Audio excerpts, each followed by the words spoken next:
Okay, we are live. Got the green, microphone's working. A lot of greens, looks like we're good. Sorry for the delay. I'm going to start off with a sorry for the delay, everybody. I was just making sure all of our settings were good so that we don't have any technical difficulties. Hopefully we don't. Hopefully everything checks out and we'll have a nice, smooth live stream today. We'll see. And now we can get with the greeting. Hello, everybody. Welcome to the Naked Famous Denim weekly live stream, streaming live from Yokohama, Japan, the Asian headquarters of Naked Famous Denim. Right? I'd say, yeah. That is a very accurate description. Yeah. This is the Asian headquarters of Naked and Famous Denim. We are streaming live from Yokohama, Japan. Perhaps the most. I don't know. I had something. I got nothing. I got nothing for you guys. Welcome. I'm glad to be here with everybody. Mm-hmm. We are wrapping up our week here. It is Saturday morning for us, Friday evening for many of you. And we're going to talk about denim. We're going to talk about raw denim. We're going to talk about off-topic stuff for sure. We're going to check in with the audience. We're going to answer your questions. And we got a more pleasant snack time this week than last week. Hopefully. It had a weird. The title sounds a little weird. Anyway, we're not going to get into it yet. You got to stick around all the way to the end. It's not a gross. It's not as gross as last week's one. Last week we did. For those who didn't watch, which I don't know why you didn't watch, but you should. You should watch the entire thing, all 2 hours of it. We had beef tongue soda. Yeah. Beef tongue flavored soda. Not great. Not even a little bit great. Not recommended. But this week we've got something a little bit more fun. Okay, let's check in with the chat, everybody. Let's see where everyone is tuning in from. Let us know where you're tuning in from in the chat or in the comment section if you're watching later on. And let us know, what are you wearing today? What are you wearing today? We want to know. Inquiring minds want to know. Let's check in with the chat here. Writes W5, familiar face. Hello from Birmingham, UK. We've got Melody Murray. Hello from Tucson. 108 degrees today. I was wearing my sky-high Selvedge earlier in the day. Shorts currently. 108. It's a hot day. It's a hot day. 40 degrees maybe? I think so. Maybe a little over 40. That's a hot one. Stay cool. Stay cool out there. It's pretty hot and humid and muggy out here in Japan as well. Mm-hmm. Here, it's like the humidity. Yeah, the humidity really gets you. Temperature doesn't go up above 35, really, but it's just... It's a sauna when you hit the outside. So we try to stay on the inside as much as possible. Alex Wu, hello from T-Dot. Good man. I like that. Wore my Sakura Skies to the office yesterday. Great summer pair. Glad you are enjoying them. And very, very nice. So we got the Sakura Skies. We had the Sky Highs. Light blue. Yeah, light blue. Do I have any other sky? Yeah, we have. No. Any other sky named products coming up? Oh, yeah. Coming up? Yeah, Left Hand Twill Sky Blue Edition. Yeah. Yeah. So I haven't given up on the sky names quite yet. But I haven't named something after a bird in a while. Yeah, there were a lot of birds and titles of products. Blue Jay was Blue Jay, Firebird. That was the one before. Yeah. I feel like there were some other birds in there.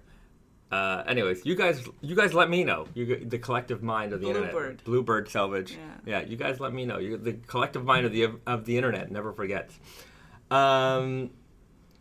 Okay, we've got Milo17. Hello from London. Welcome. And Cheddar Buttersworth, hello from Vancouver, wearing some unbranded today. Good man. Milo is wearing wearing the Red Core Selvedge. Great choice. You guys know, at least some of you will know, if you're a regular viewer, we've got the Elephant Red Core in the works. So Elephant Denim and Color Core Denim, boom, coming together. We're gonna make it happen. It's coming. That's not coming anytime soon. It's gonna be probably fall winter 24. Yeah. So a while's away from now, but of course you guys get the inside scoop on absolutely everything. All right. Let's see where else everyone's checking. I know there's the comments are coming in fast and furious here. Beosis? Wait. Beirosus? I'm sorry if I messed that up. Ayo from the Netherlands. Ayo to you too. No Saints, howdy y'all. Cheers from Louisiana. Nice to see you in the chat. We got Bogdan. Hello, big fan from Romania. Fantastic. Welcome to the live stream. Thanks for joining us. Invis Ian's DC is in the house. Shane, hi from Vancouver, Washington. We got Brainstar. Hello. Hello from Seattle. Happy Friday, everybody. Michael Udall. Hello from Colorado. Stufu for free. Stufu for free. Hello from El Paso, Texas. Welcome. Tacos Forever. Naked Famous has the coolest fabrics.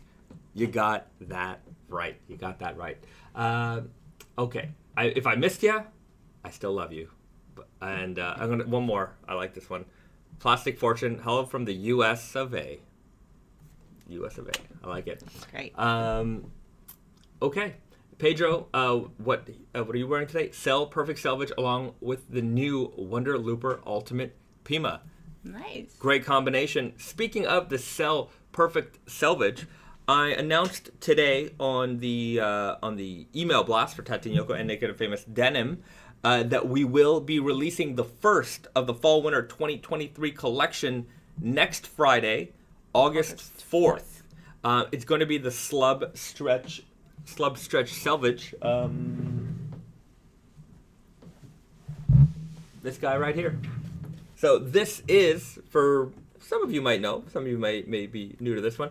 Slub Stretch Selvedge. This is the fabric base that we used to make the Cell denim. We used it for the Goku denim. We used it for Ryu and Ken from Street Fighter. We did the Sakura Slub Stretch Selvedge, Golden Hour Slub Stretch Selvedge, Midnight Slub Stretch Selvedge, Perfect Blue Slub Stretch Selvedge. So this is one of our most used fabric bases ever. It's an ongoing series that we run, but it's I think the only ongoing series that we have that we don't number. Yeah, but to be fair, I was thinking about this the other day.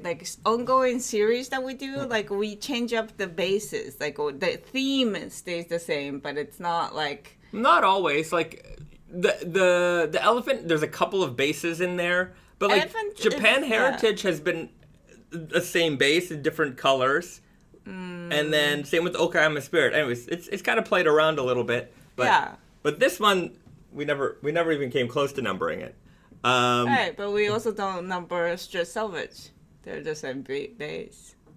Yeah, but that's not something that we... Core. Yeah, it's more of a core thing. Anyways. But it's good. I think it's there's good. No rhyme or reason. There's way more, Let's see if I can fix the light different vibes with this. Yeah. But we also do tend to, talk about this more, that it's the same base. Right. As That's the true. other ones. So very, very slubby texture denim. If you've ever had one of these Slub Stretch Selvedges, you'll know it looks like a hardcore jean. It fades like a hardcore jean, but it wears very comfortably. There's 2% stretch in here, almost no break in time on this denim fabric. So you're going to be able to get into this pair really, really easily. If you're new to raw, this is a great choice because sometimes you just want to step up a little bit.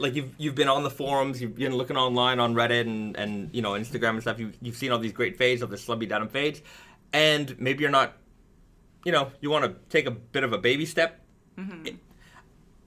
You just don't want to be comfortable. Right, you want to be comfortable. But Yeah. maybe baby step isn't the right word. You just want to be comfortable. You don't want to torture yourself.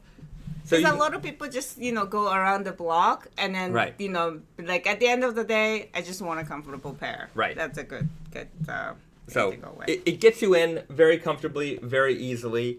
Great texture, great fading properties. And happy to bring this one back. This is going to be out next Friday, August 4th. The blog post is on nakedandfamousdenim.com right now with the full retailer listing, availability listing. Video is going to drop probably Monday. We're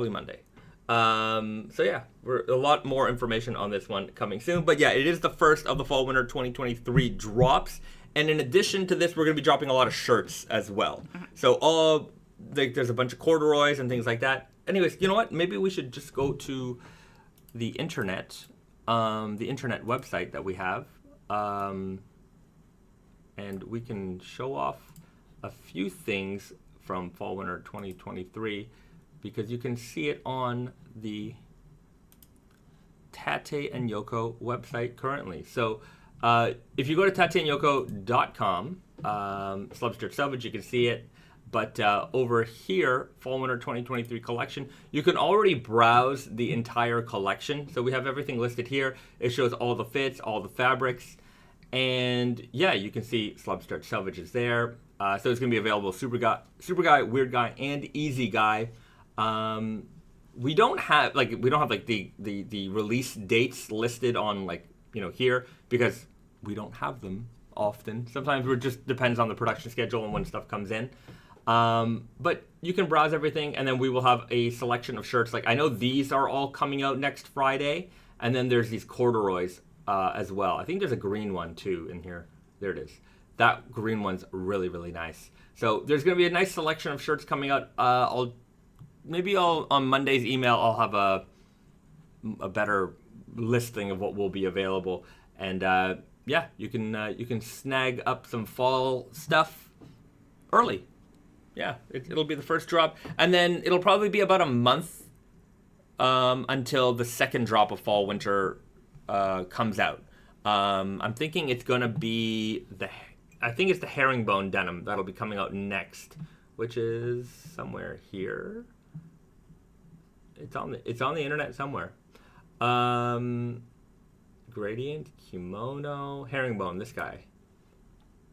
Yeah, so this really beautiful herringbone twill fabric is going to be probably the second release of the season.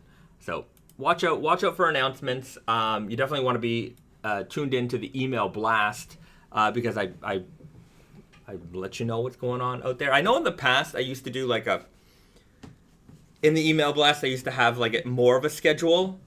I might be able to do that just based on our currently production's coming in on time, so I might be able to give you a better long-term overview, at least a couple weeks in advance of what's going to be coming out. So Monday's email will probably be pretty informative in terms of what's going to be coming out, what's coming in the pipeline. So watch out for that. Okay.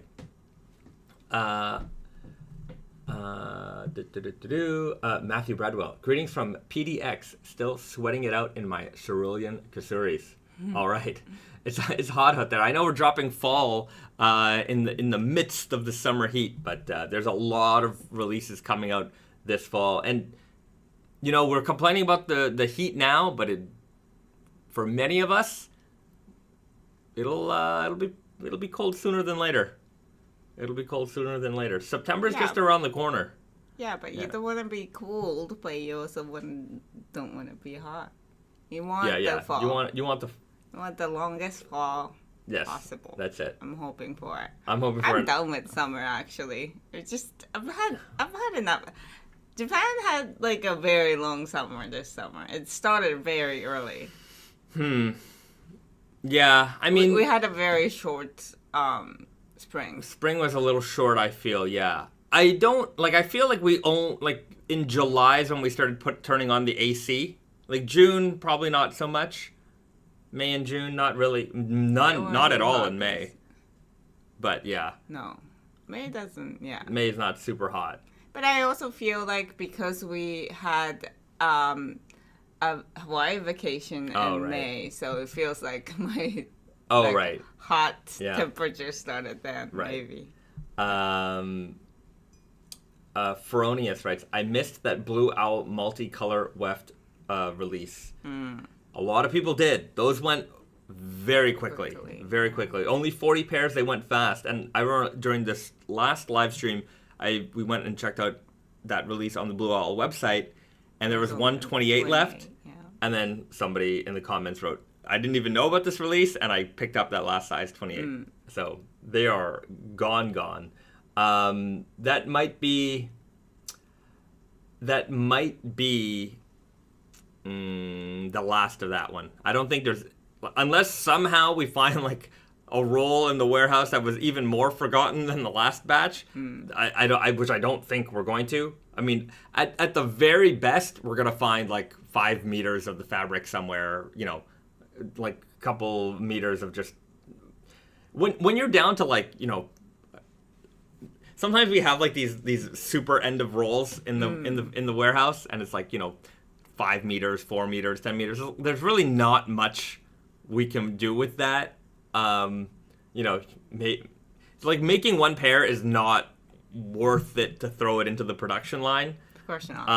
So of course yeah, not. yeah, we'll see. No Saints. We need a remaster Blue Owl exclusive. Those were amazing.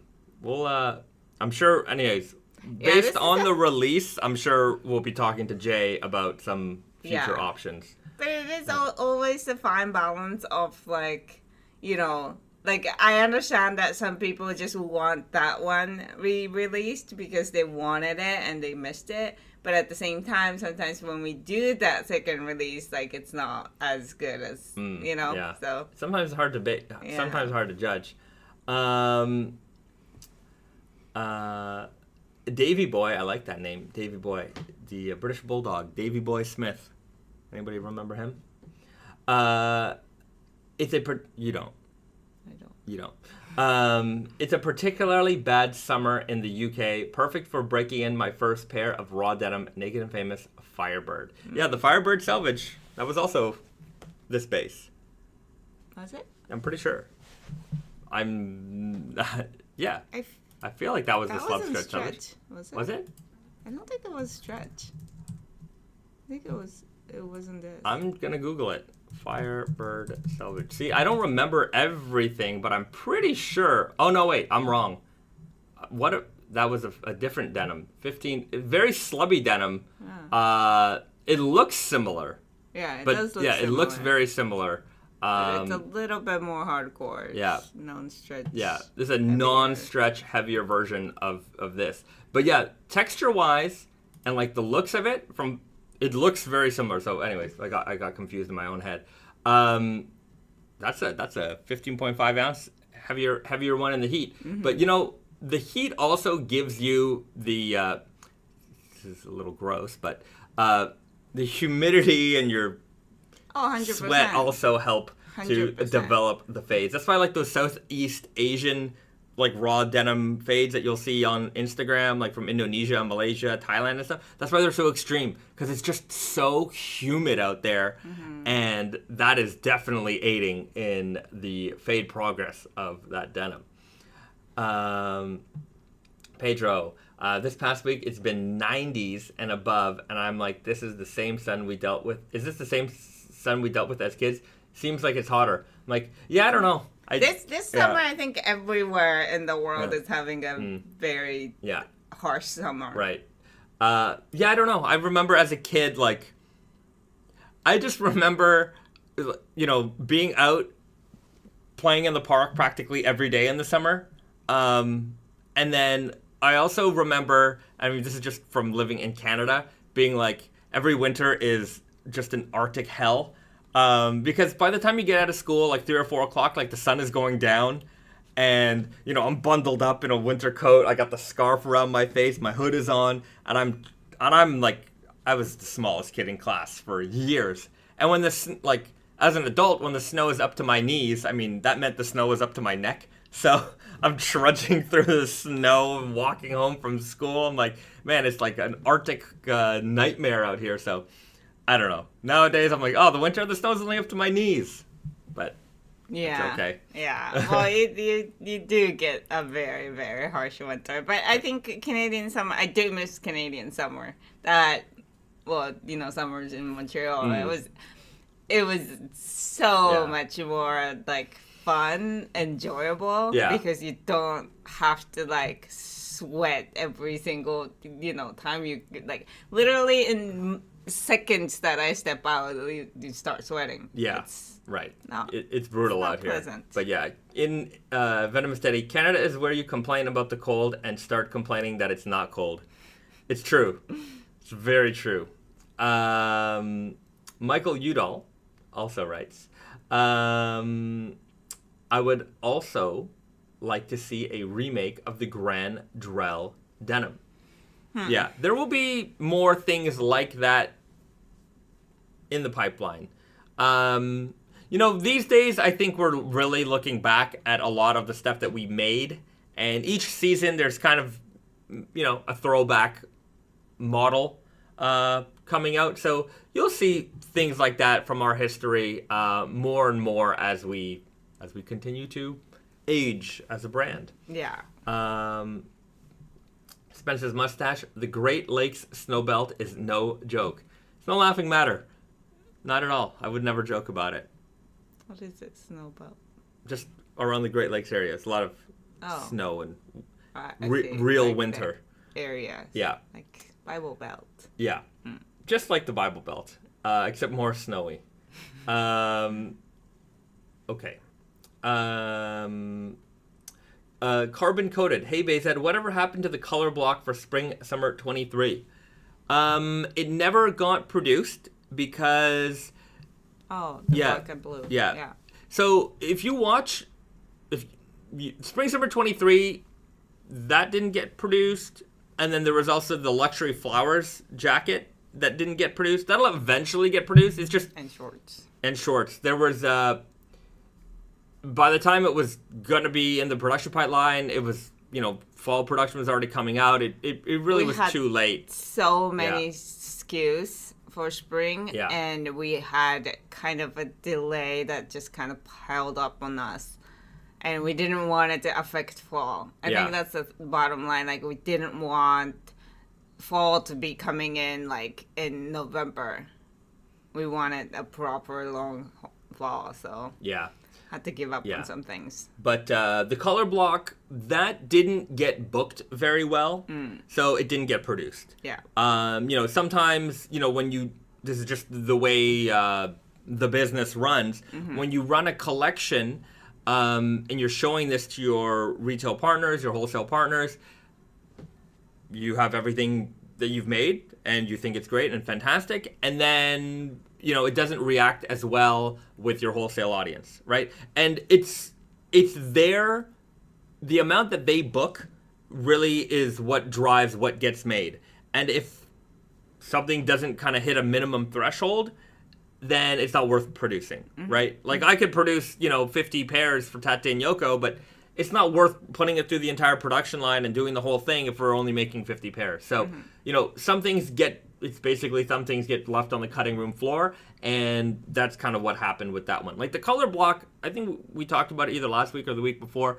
Things like that, like they're fun for a very small audience, right? Like, there are people who can appreciate it. It's just I don't think that we can produce enough to like really, put that into production. Yeah, and I think it's just like, when you're booking it, like, it's not necessarily always like what, books well is gonna sell well when we release to the market, but it sometimes does show like what the general reaction will be. So that's why we.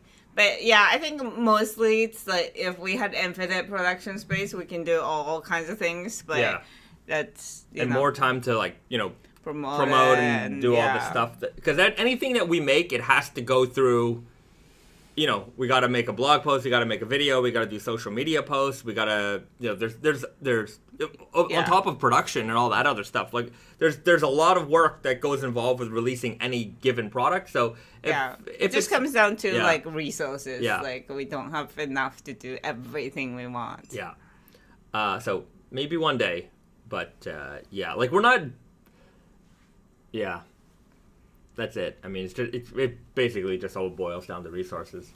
Candyman, what happened to the luxury flower black denim? I can't find it on Tate and Yoko. Right. So like we said, those items were going to get produced too late in the season, so we dropped them for now. But We do have the fabric. Yeah, we do have the fabric, so it will come out. It will come out probably next spring. We'll aim for an early spring delivery for that one, maybe January, February, and then you'll be able to grab it then. But yeah, it got dropped just because of the timing of the production.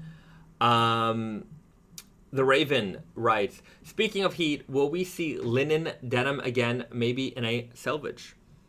Yeah, you'll definitely see some linen from us again at some point. We do have a 100% hemp denim coming next spring. That one's pretty crazy because nobody does 100% hemp. It came out beautifully. Yeah. So if you're looking for something linen-y feeling, the hemp denim that's coming out next season, which will be a smaller production, by the way, I think 200 pairs or something like that. Something like that. Yeah. It's very limited. Yeah. So that one will be one to look out for. Okay. A lot of questions coming through.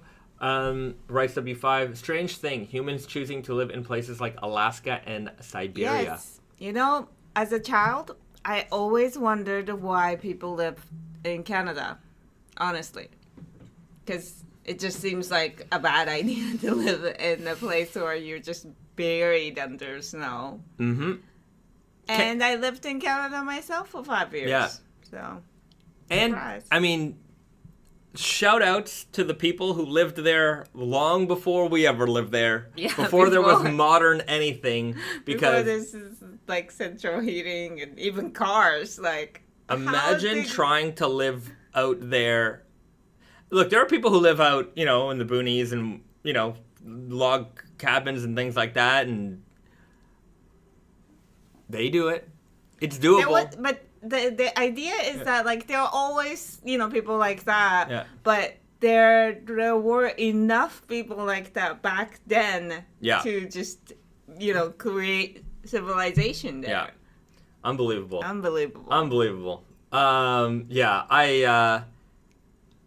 The other thing is, I guess, you know, the thing about people is that we're highly adaptable.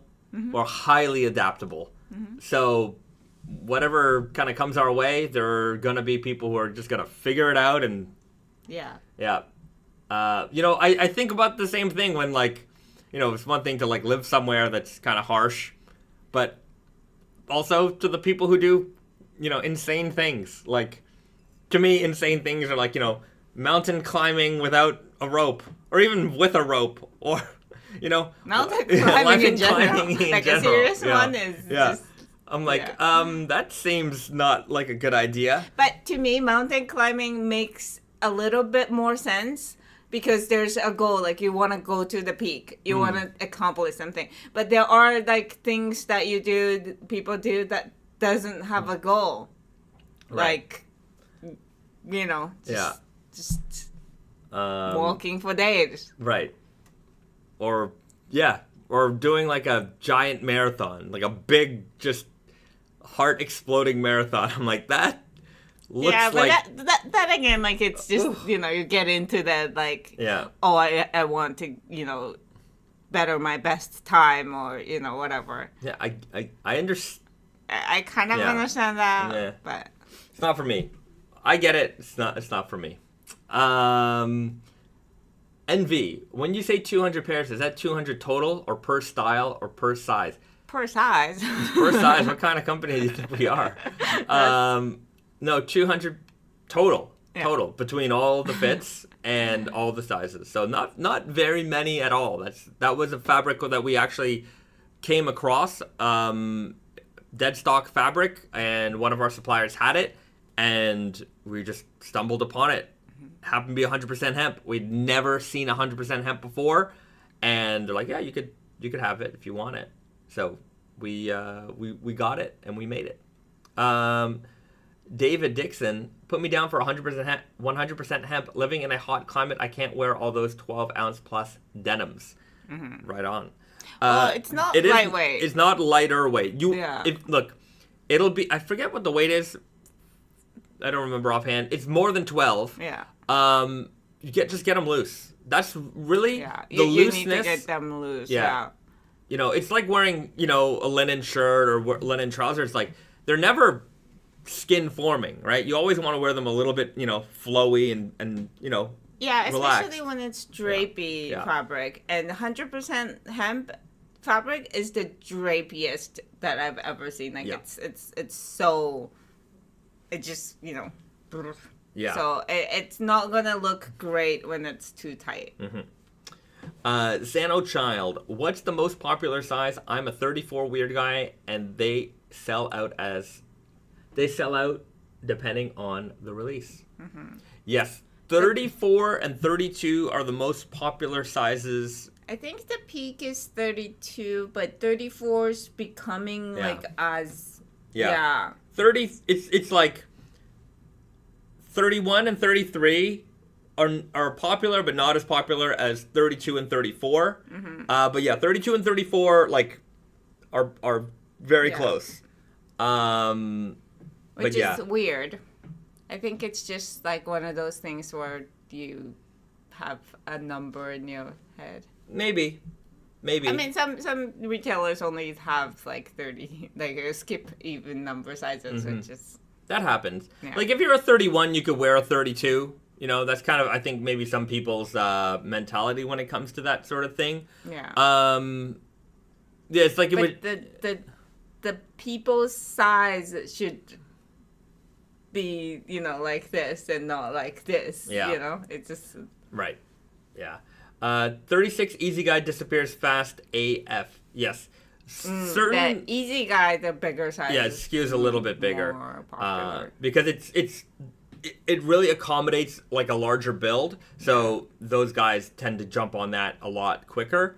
I think right now we're in transition of like, you know, like Super Guy being less popular.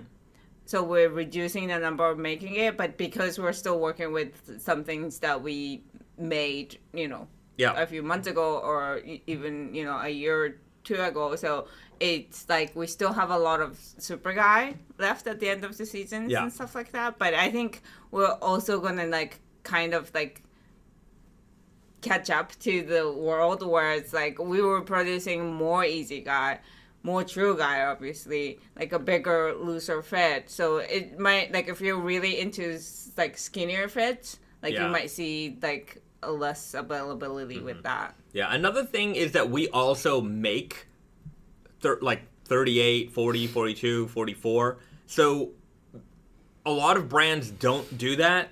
So we draw the attention of bigger guys who want these sizes, who need these sizes. So I think in part that also helps drive the demand. I mean, obviously it helps drive the demand, but yeah, more and more people are learning about it, and we're trying to, you know, we can't, there's no perfect formula for like trying to figure out what we need to make that's going to match, you know, the demand. Match the demand. So we're constantly adjusting that. So certain things might sell out more, but I mean, it's kind of like we try to do our best. Yeah, like we used to make size 27 in all the fits, and we don't do that ever anymore. No more. And then 28s we're struggling to get rid of, so we're just kind of, you know. At best, I might have like 2 or 3 28s in stock. It's really, we don't sell them very much at all anymore. It used to be a much more popular size. I just don't understand like, what happened to those smaller people. I don't know. When I was a young lad, I was wearing 28 Naked and Famous when I started. I was also wearing 27s. I was very slim. Now I'm wearing 32s. I mean, we're talking over the course of 13 years, so 14 years. The Raven. Yeah, as a guy who wears 28, we are rare. But you get the best picks and and best deals. Yeah, it's true. I don't meet, even like, you know, I meet customers and people coming in the shop. I just don't meet as many 28 people as I once did. When I worked at Holt Renfrew back in the days. That's a Canadian luxury department store. I was in the denim department. When I was a 28, we used to sell a decent amount of 28s. But yeah, I I understand as a brand, maybe our customers are growing older with us, and maybe have less like young people coming in and buying a lot of jeans with us. Yeah. But it's kind of an interesting thing if like department stores are seeing that too. Right. Yeah, I wonder. I know that our, according to our YouTube analytics, like our target audience is like 24 to 40, like 99% male. It's like it's just all men. Like, I'm sure there's females in here as well. YouTube in general is right. YouTube in general is male dominant. Male, yeah.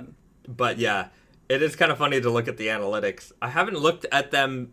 I remember at one point I was looking like at the search terms, and like there were just some crazy things that were because you can see the things that our audience is generally searching for, and there's sometimes just some funny stuff in there. I'm like, all right. Like, because they're trying to encourage you, like, oh, this is the kind of stuff that your audience likes. So, like, make content like this. I'm like, I am not doing that. Right. Okay, I saw a good question in here. Bogdan, I want to ask if it's possible to order your jeans in Romania, if I will be able to return them to change size if I don't like it. Much love for Naked and Famous. If you're ordering from Romania, I would recommend ordering from a European retailer. Maybe somebody like Cultism would be a good choice for you, because shipping back and forth to Canada, it's not something you want to do if you don't get the right size. Now, to avoid having to do returns, what you always want to do is follow the measurement guides, and let's do a little measurement guide tour, so to speak, and how to buy your jeans online. So let's go to the browser window. Tate Yoko, let's click on the newest release, Weird Guy Slub Stretch Selvedge. That's coming out next Friday, August 4th.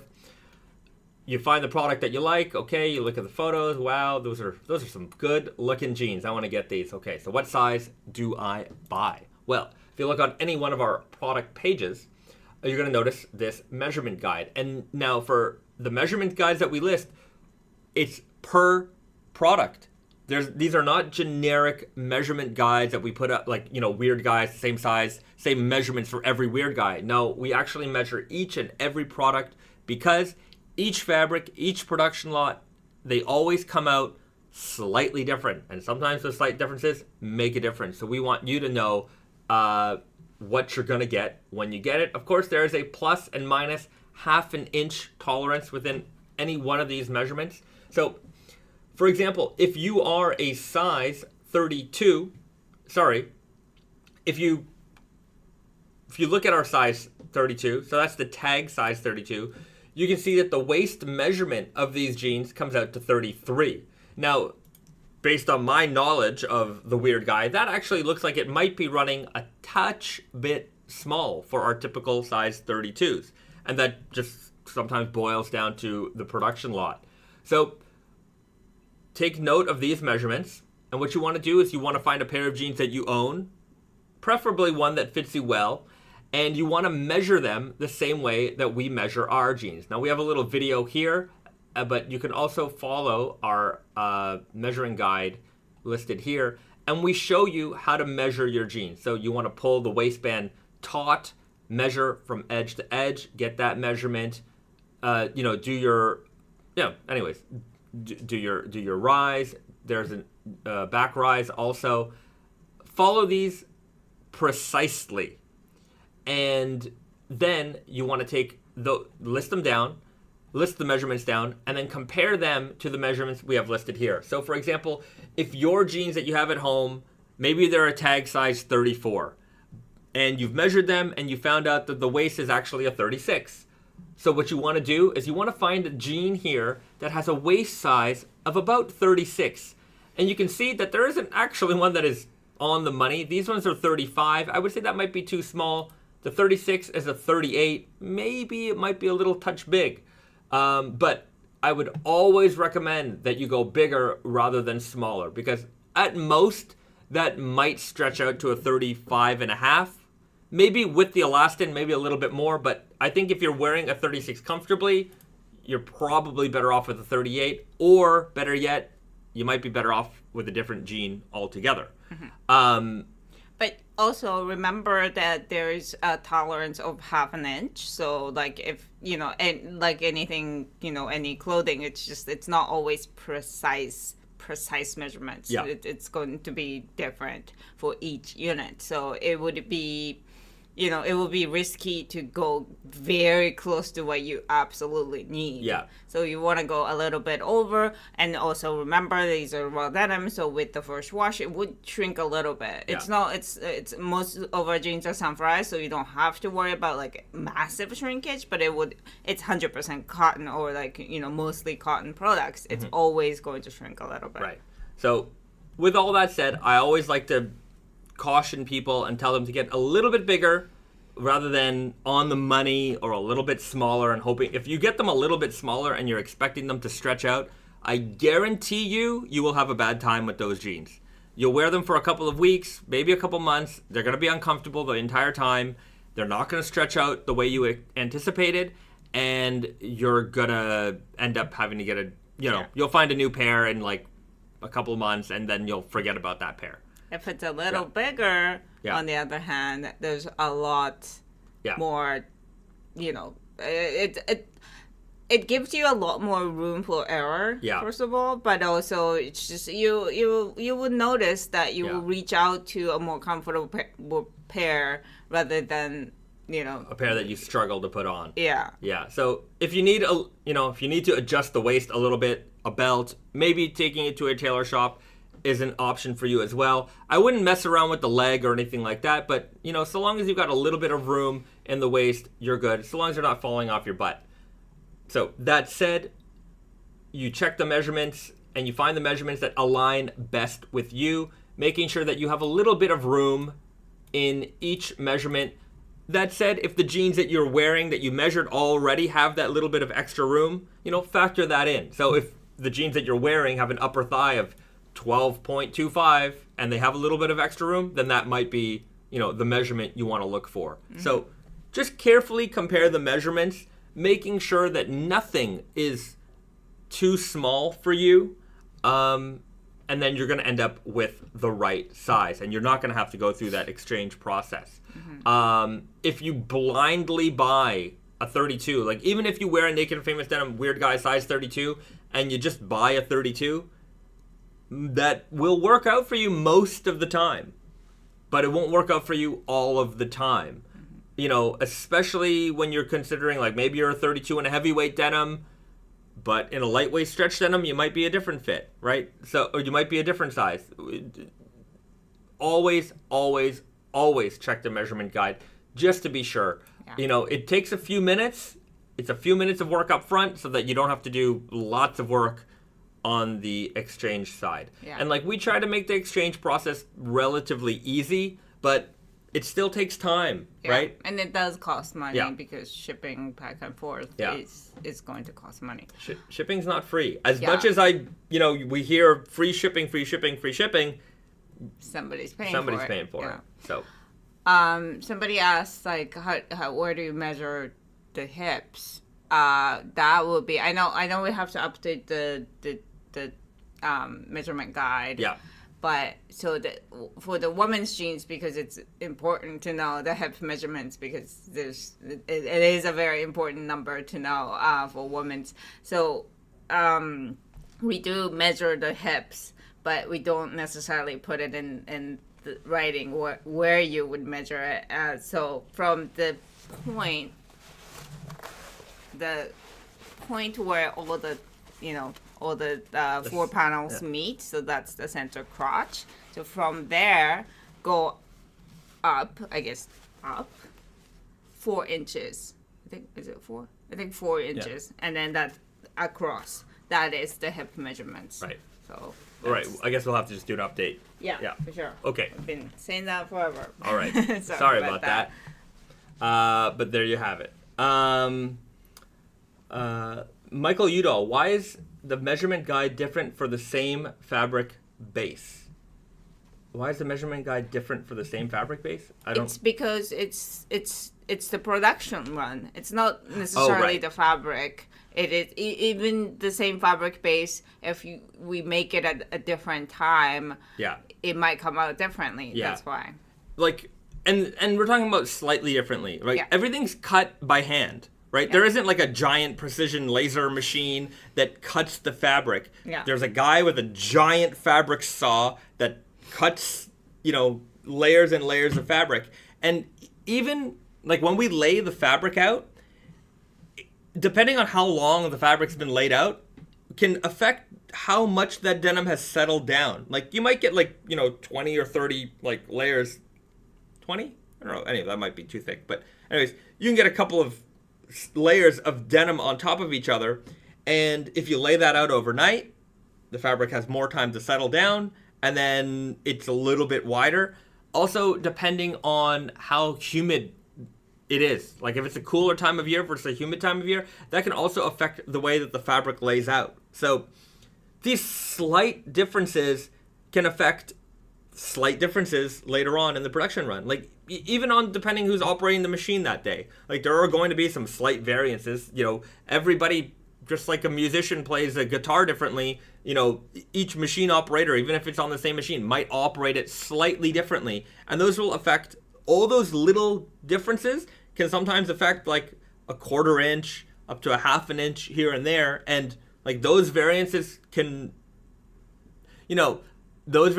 matter. So we want to give you as much information as you can to make the best decision on sizing as possible. Yeah. And like when we say up to a 1/2 inch tolerance, we're not gonna have a 1/2 inch difference in like leg opening or we say that so that like the widest part, the biggest part, like because the bigger the measurement is, like there's more error, more like variation could be bigger, obviously. So that's why like you don't have to worry about like being like, oh, like I want this leg opening, and if it's like 1/2 inch bigger, that makes the whole the like fit look different. That's not going to happen. This 1/2 inch tolerance is just overall, like it could be up to a 1/2 inch difference. Yeah. Okay. Shane writes, I'm happy that you guys often have sizes for a 35-inch waist because it's common to find brands that will just have 34 and skip to 36.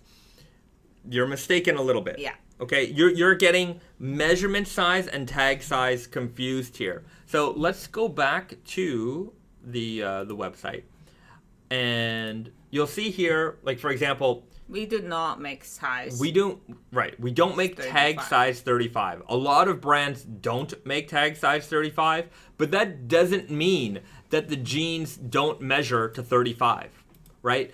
The waist measurement is often bigger than the tag size. And now for Weird Guy, it's usually like 1.5 to 2 inches bigger. This one, from what I can tell, is running a little bit small.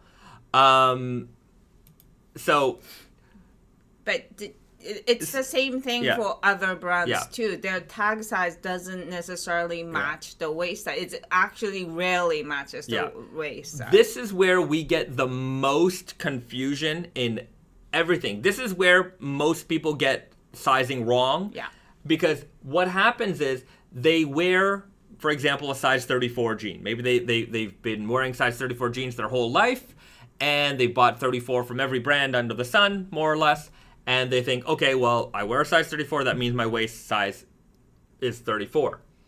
And they think that for some reason in the raw denim world, because a lot of us, we put these measurement guides up, that we're doing something a little bit different than everybody else. So they think, okay, well, I'm a size 34 because I wear size 34, And so that means I should get these 33s because they measure to be 34. Yeah. Then they bring them home and they realize that these are too small. Yeah. And the reason they're too small is because the size 34 that they have, that they own, when you measure them, they actually are like 35, 36, maybe even 37, right? So because you didn't do that initial measurement of the jeans that you own, that you wear, you didn't realize that those jeans actually have a different measurement.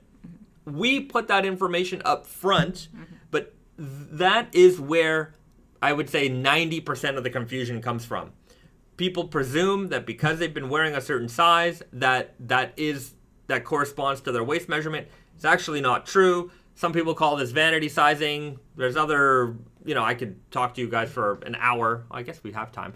About why that it is and it isn't vanity sizing. But I think there's a little bit of vanity sizing, but vanity sizing is a term to describe that, like, because people want to wear like size medium rather than size large or whatever, like they don't want to feel like they're choosing a bigger size than they're used to, and that but people are getting bigger, so like the brands are catching up to the size medium being like, 10 years ago this was size large, stuff like that. But with jeans, it's a little bit of that obviously in the market, but there's more practicality. Like size 34 with a high rise jeans might have a smaller waist. It might actually have a 34-inch measurement in the waist.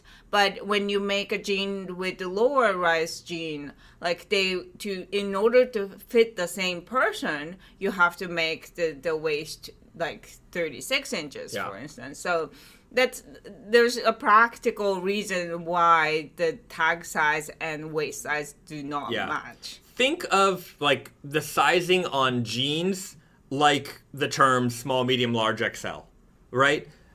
A small isn't a small, like there's no definition. There's no definition of a size small. Like a size small from one brand is going to be different from a size small in another brand. We all understand that.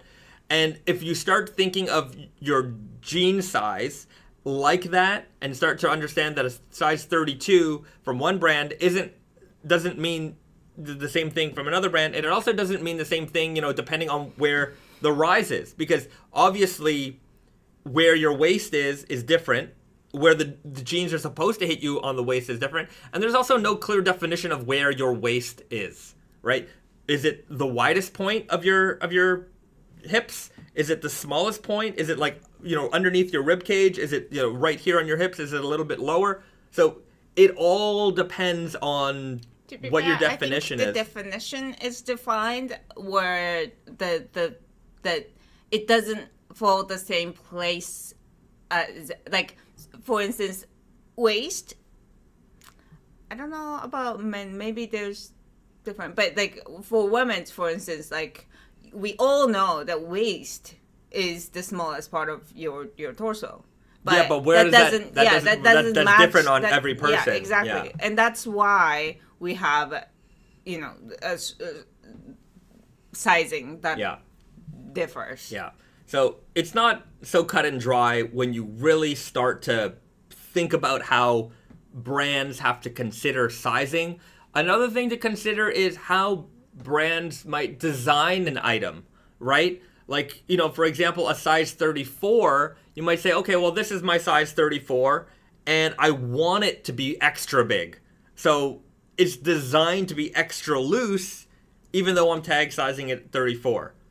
It might be a design choice rather than like it's supposed to fit a certain size of person, right? It might be meant for like a slimmer build, but I want it to look big and billowy and baggy. So those are other things to consider. So this is not a science, right? There's not like, cold and hard facts here. There's a lot of things to consider. So the cold and hard facts are the measurements. And then when we correspond those measurements to like, where they are measured on any particular garment. So that's just I guess that's how it all works. Hopefully that makes sense. But yeah. Xano Child M. Risa is on the money with the medium from 10 years ago.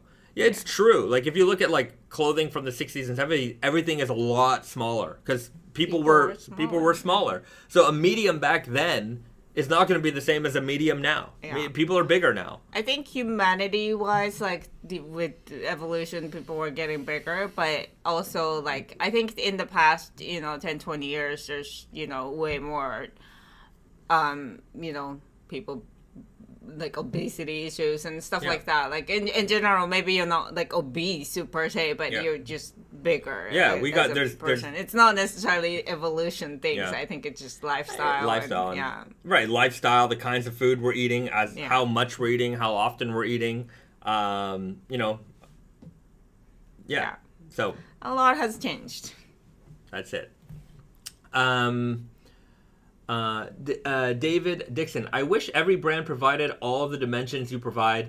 Brings confidence in a buying the right size and not having to make a return. Yeah. Yes, but it does take a lot of resources, time and effort. And also it's a dedication thing. Like, we understand the denim business quite intimately, whereas like a mass retailer, like a large department store, I would say that they don't understand. I'm going to throw them all under the bus.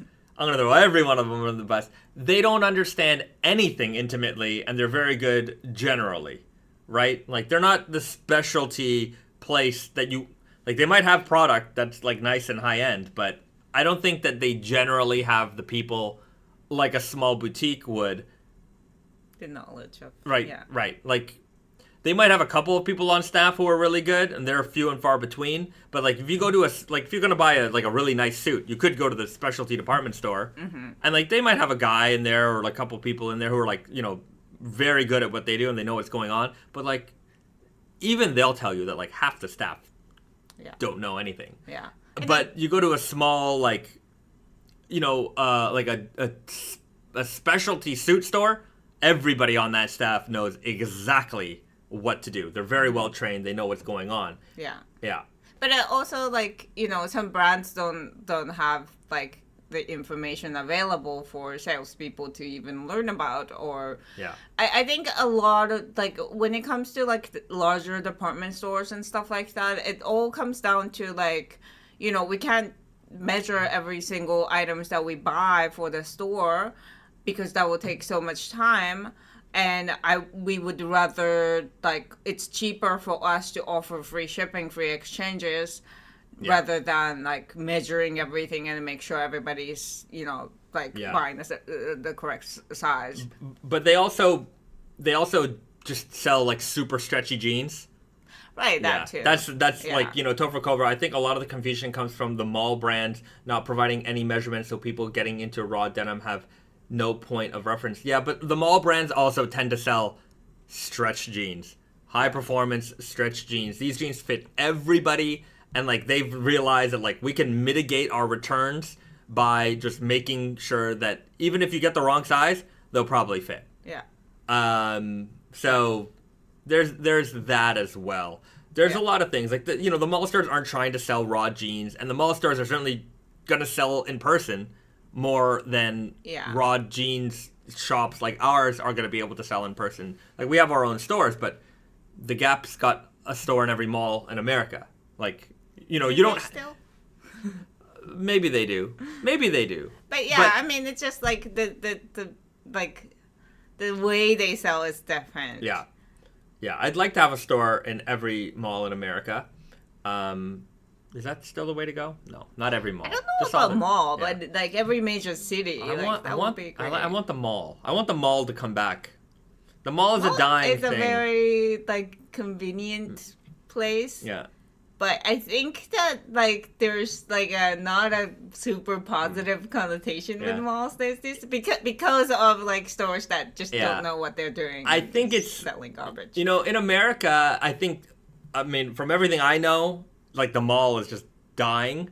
And I watch these YouTube channels, like these dead mall YouTube channels where like, these guys go through they do walking tours of these old malls, and they, sometimes they'll do the history of it. But in Ontario, in Toronto, where I'm from, the mall is still a still a popping place, like Sherway Gardens, Square One, Yorkdale. Like these are all like. It does make sense for like cities that where like most people have cars. I think like it doesn't. You know, like malls are popping up in Japan everywhere too, but I think it works less perfectly into our society because not everybody has a car. Like we would rather walk than, you know, have a car, stop at a one store and I don't know. People drive. Yorkdale's parking lot is huge. Square One's parking lot is enormous. That's what I'm saying. Like because that in that area people have cars generally. People do go out in cars. That it makes sense to have a mall because you can park at one place and shop at different stores. But I find Americans also have there's a lot of like I have to drive around cities. Yeah, of course. Yeah. But their malls are dying. Like in America the mall is dying, but in Canada I find the mall is not. Like, there are certainly deader malls. I don't know, I've been to them, and I like checking them out. But, yeah, like Spencer's Mustache. I live 5 minutes from a huge mall and never go there. Yeah, I think the American obsession and, like, love for the shopping mall is gone.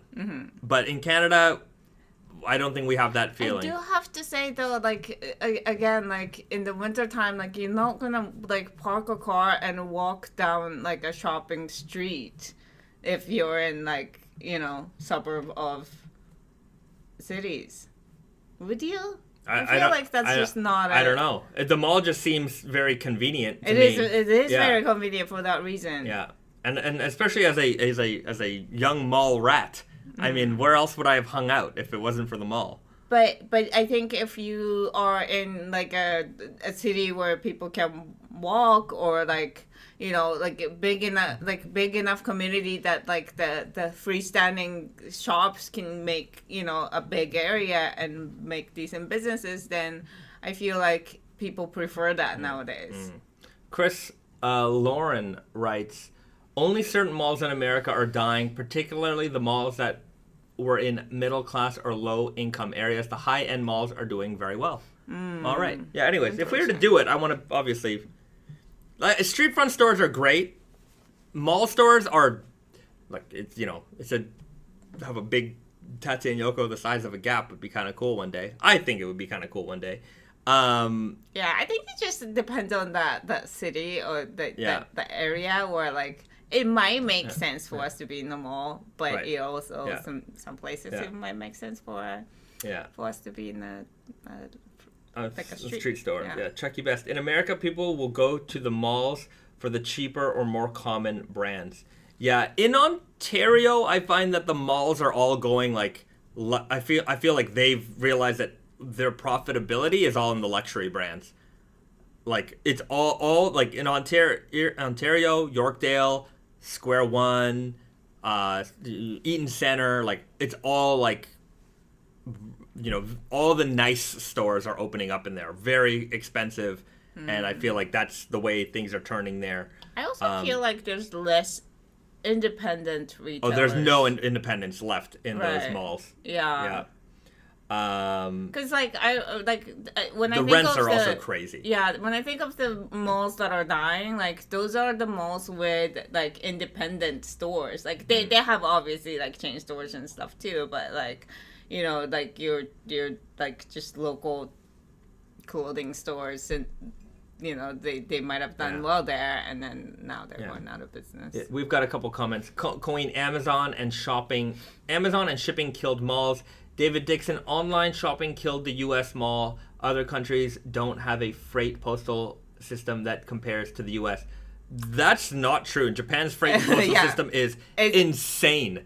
Like we infinitely better than America. We get Saturday and Sunday delivery. You get delivery like into the night. Like you can order something on Amazon now and you'll have it tomorrow. Or else sometimes even tonight. If I'm shipping something within the main island right now, I can choose to have it delivered tomorrow morning between 8 and 12, or tomorrow afternoon between 12 and 2, 2 and 4, 4 and 6, 6 and 8. Like all of those things are possible for me to do that now for tomorrow. Yeah. Sunday. Yeah. Like it's Yeah. the quality, and when they say they're going to deliver between 2 and 4, it's there. they are going to deliver between 2 and 4. And I don't, like, you have no idea how good the postal service is here. It's insanely good. Which is the reason why there's a little bit of a concern with, like, the courier system being a little, it's going to, like, they call it, like, 2024 problem, where, like, it will reach to the level where it's not going to be sustainable next year, basically. Yeah. So it is an issue because we do, like, we can't allow people to deliver at 4:30 if they promise to deliver at 4. Yeah. Also, like, the amount of postal theft here is just probably very... I'm not gonna say it's non-existent, but it is not a problem. Also, courier, they would follow the direction very carefully. They're not gonna just leave it in front of a door. Like, I have to specifically ask our delivery people to, like, because I'm not worried about a theft in our building. So I'm just like, I don't have a delivery box that's locked and everything, but please do just leave it there if I'm not here, because I don't want to have you re-deliver it over and over again. Yeah. But yeah, it is way more... Yeah, it's unbelievably structured and safe and efficient. Yeah. I don't have any problems with the postal service here. It's really... Yeah. With that said, I mean, there's, in the countryside, there's malls everywhere. Malls are becoming a big thing in the suburbs and countryside still. Yeah. Yeah, this is a good topic, the mall. Yeah. Matthew Bradwell, seriously, rent-free, well-maintained mall? Rent-free, well-maintained mall with decent foot traffic in PDX. Rent-free? Okay, they've got a used Lego store, art galleries, anime and comic shop, a magic theater. Let's get a Naked Famous pop-up.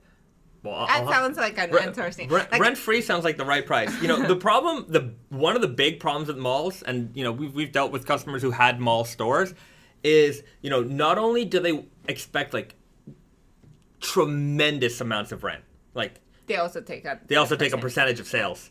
And it's like... You gotta choose one or the other. Yeah, right. Like, they'll want, like, $30,000 a month rent, and then on top of that, they want, like, 3 to 5% of sales.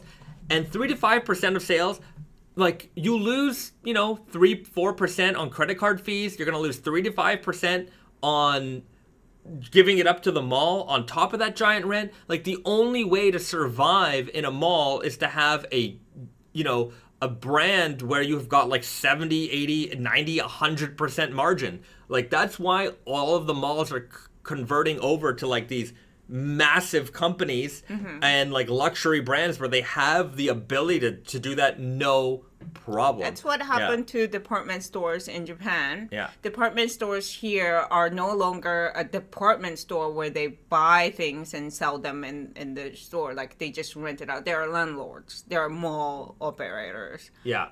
So, I mean, it's like a mini mall. It actually is what it is. So in that sense, like, I guess, like, in the city parts, all the, department stores are malls. But it's kind of sad. Like, I can see, like, in rent-free or low-rent, like, mall, like, interesting things, like, used Lego store can exist. But, yeah, it's just... Yeah. They got too greedy in this part of the world. Right. Yeah, the mall. I spent a lot of time in malls.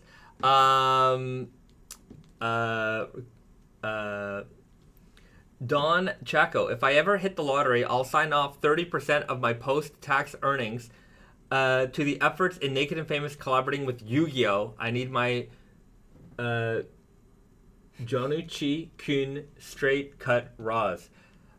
All right. Is Yu-Gi-Oh still like going? I think for the card game, I think it is big time. You know what? And fun fact: one of our photographers back in the day was a Yu-Gi-Oh card playing champion.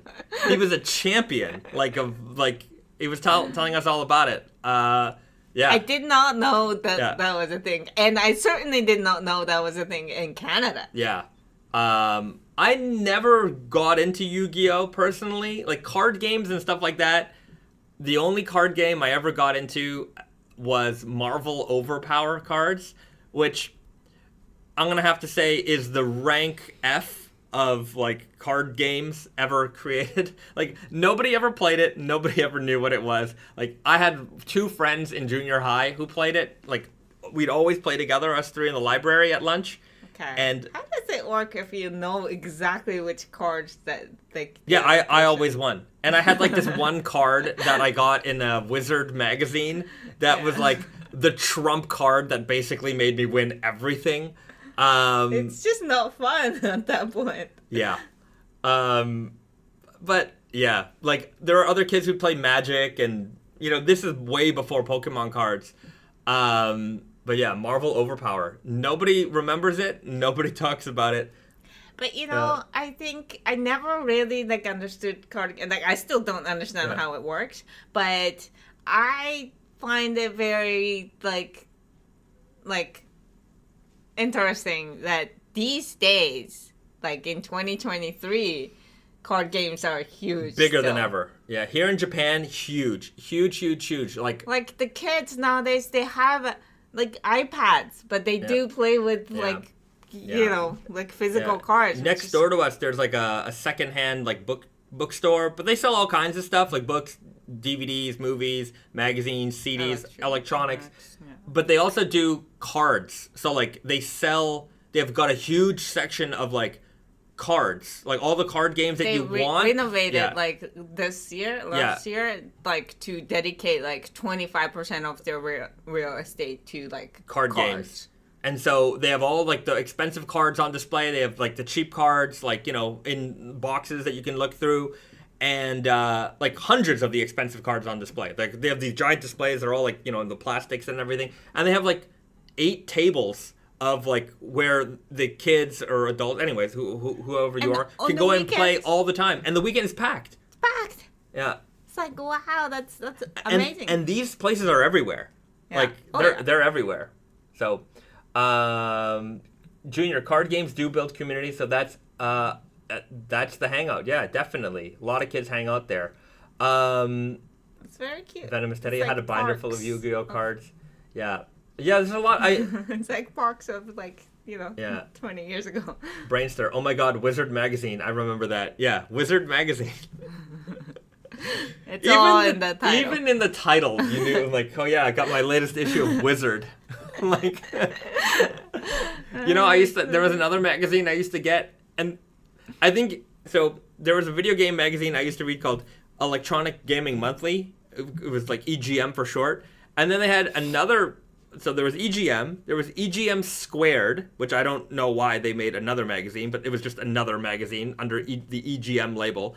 And then they decided that they wanted to go up against Wizard, and they made a magazine called Hero, Hero, Hero Magazine. And I'm like, sold. I'm going to buy Hero Magazine, I'm going to have Wizard, I'm going to have Electronic Gaming Monthly, Game Pro. That was...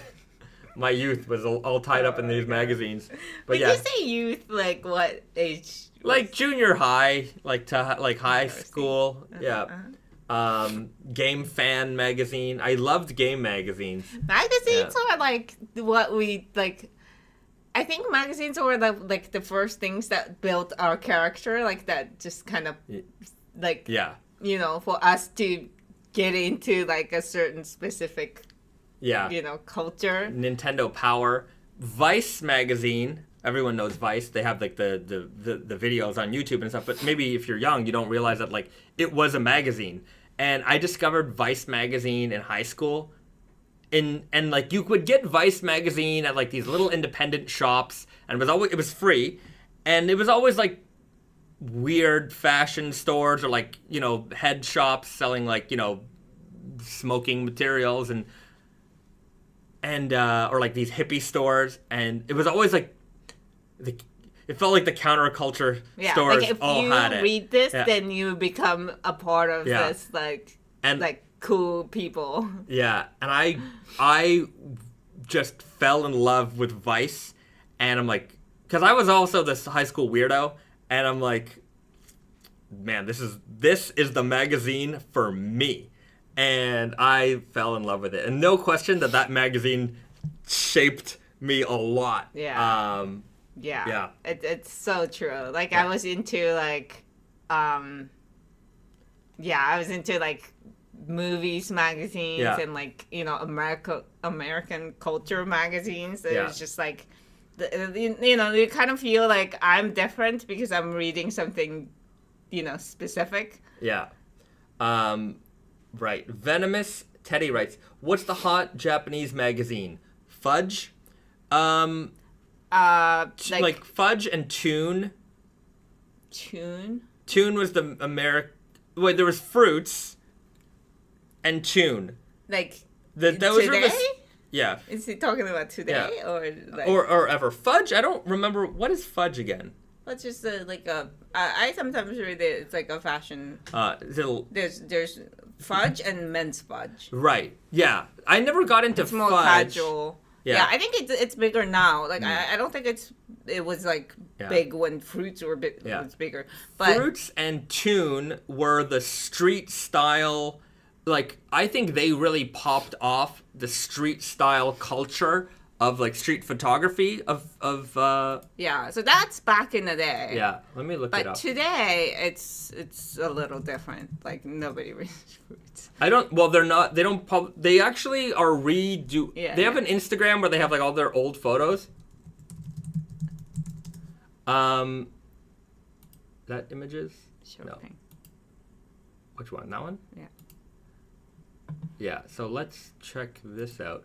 So this was a magazine from like the late '90s and maybe early 2000s called Fruits, and they also had another version called Tune, and it was all like Harajuku, like fashion, you know, street snap fashion. Yeah. And like there are blogs and like, you know, Instagram accounts that still, you know, cover this kind of stuff. But like this was a very, I think, iconic time in Japanese like fashion and in general. And like this look is, I think, what kind of propelled Japanese street fashion. You know, in the West, this Fruits is big in Japan too. Like just, you know, as like a weirdo, you know, fashion things. Yeah. And it's not like it's obscure weirdo. It's just like, you know, very unique, very whatever. But I think this defined a lot of like Japanese culture in other countries rather than like Japan. Maybe. Within Japan. Yeah. Tune was the men's version of it, so they mostly covered guys. I used to import these magazines a lot when I was younger. And yeah, I thought they were really neat. I remember one time I was at an Urban Outfitters in Toronto, and they had like a compilation book of photos from this magazine. Oh, yeah. I think I had a book of Fruits. Yeah. It's one of those things where, like, when you're interested in fashion, it felt like it's something that you need to look at. Right. Just, you know. Yeah. Because, like, these are outfits that you've never even thought of to put together yourself. These days, like, the magazine here that there's Popeye, which I think is the most... Like, I think it's most mainstream, like surviving, I'll get like a couple issues. Fashion/lifestyle magazine today. I think it is probably the top.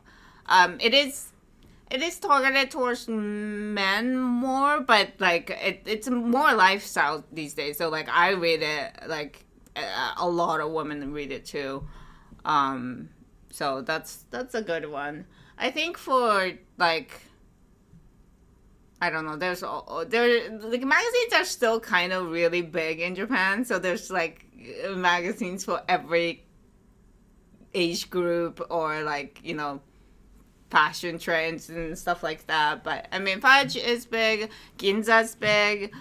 For men, what's that called? The Casa Brutus. Brutus, and Casa Brutus is definitely the what do you call it? The like the interior focused magazine. So that's what we like it. But what do you call it? Like Second or like Lightning. Yeah, Lightning. I feel like Second is a way more like mainstream than Lightning. What's the other one? There's Daytona. Is that still a magazine? I don't remember. But there's some like very raw denim specific. Oh, maybe I'll go find some. Yeah.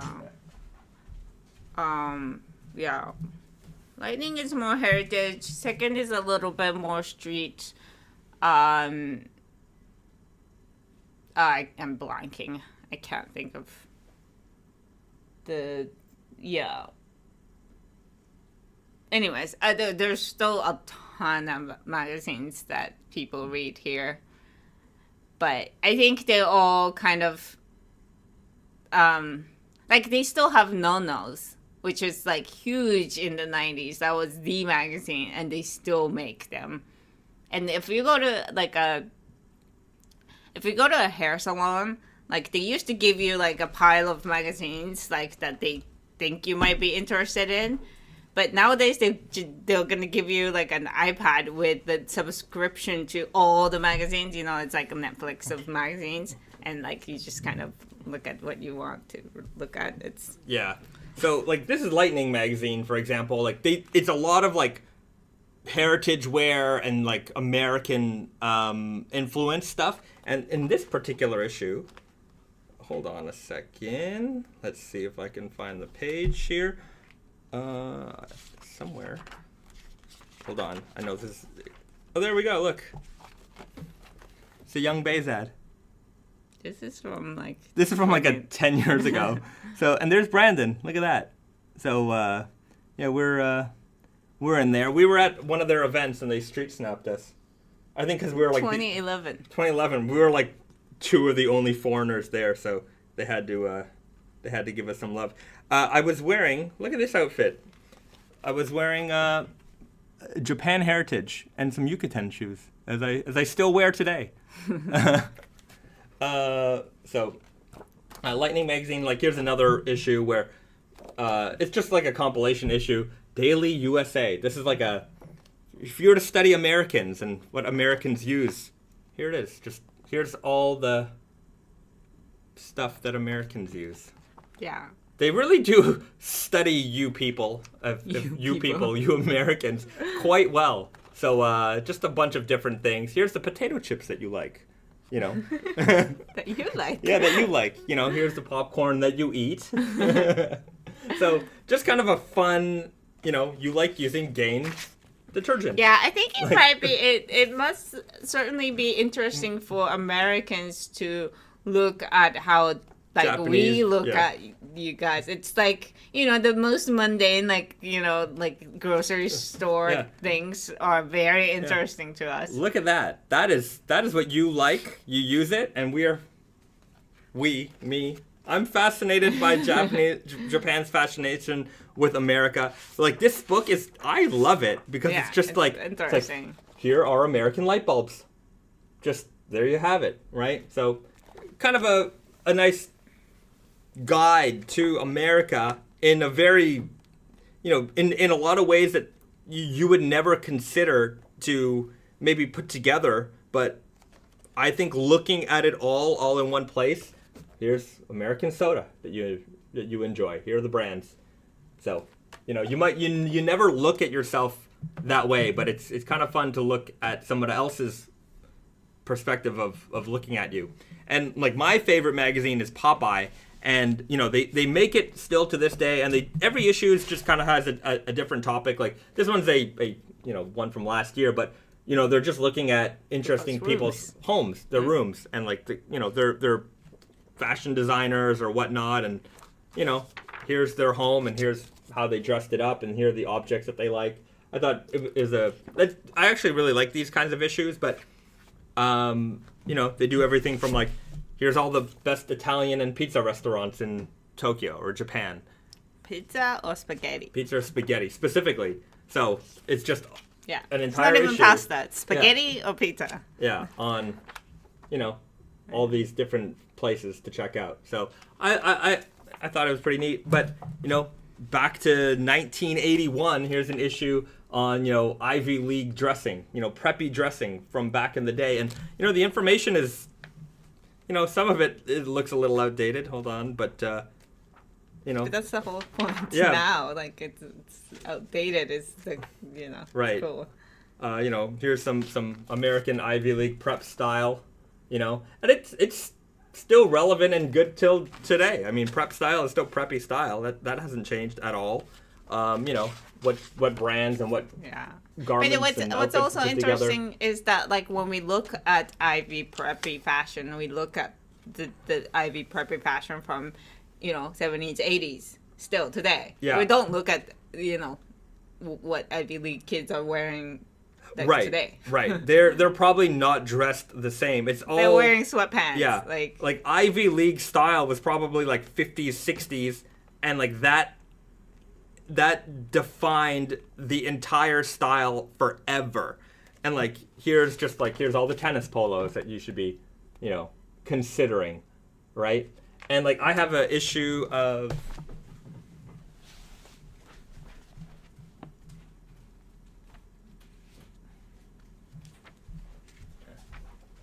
like here's Second magazine, and this one just came out recently. It's a new preppy handbook, and like it's all how to dress prep and what, you know, and the information probably isn't all that different from 1981 till this issue from, you know, this year 2023.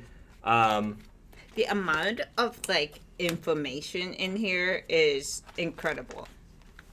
Tennis rackets. Yeah. Because tennis is very preppy. Yeah. And like here's one. Here's just a shop in Nantucket, Massachusetts. Murray's Toggery Shop. And it's just, you know, I guess they do Nantucket Red, which is like this pink. Oh. So, cool. You know, they're covering different shops, so. How to build your muscle so that you can wear these shirts properly. Yeah. So Japanese magazines are still very, very relevant. I think they're full of all kinds of great content. If you can, which you can, there are shops in America that do carry these. In fact, there's a Japanese bookstore in New York called Kinokuniya, which is a branch of a, you know, Japanese bookstore here, and I'm pretty sure they ship around America. So if you're interested in some of these things, like, you know, grab a couple. They're great references. Like the old ones, obviously, maybe you have to go to eBay or something to find these. But yeah, look at this cool guy's. Look at that stereo setup he's got. He's the man in 1981. I'll tell you that much. Yeah, I mean, it's so interesting. And it's just like, okay, it's true that all the information is on the internet too, but like magazines are like curated, and so like you just don't like, you don't search for things like this, and just gives you the information. So look at this, I love magazines. Amazing radio design. Sony, very underrated with their designs. You know, Braun and Apple get all the credit when it comes to like electronics design. Sony just never gets the credit that they absolutely deserve with just some of these awesome. Don't they? I consider Sony to be like the most design. I don't think that they get half the credit that Apple gets. Right.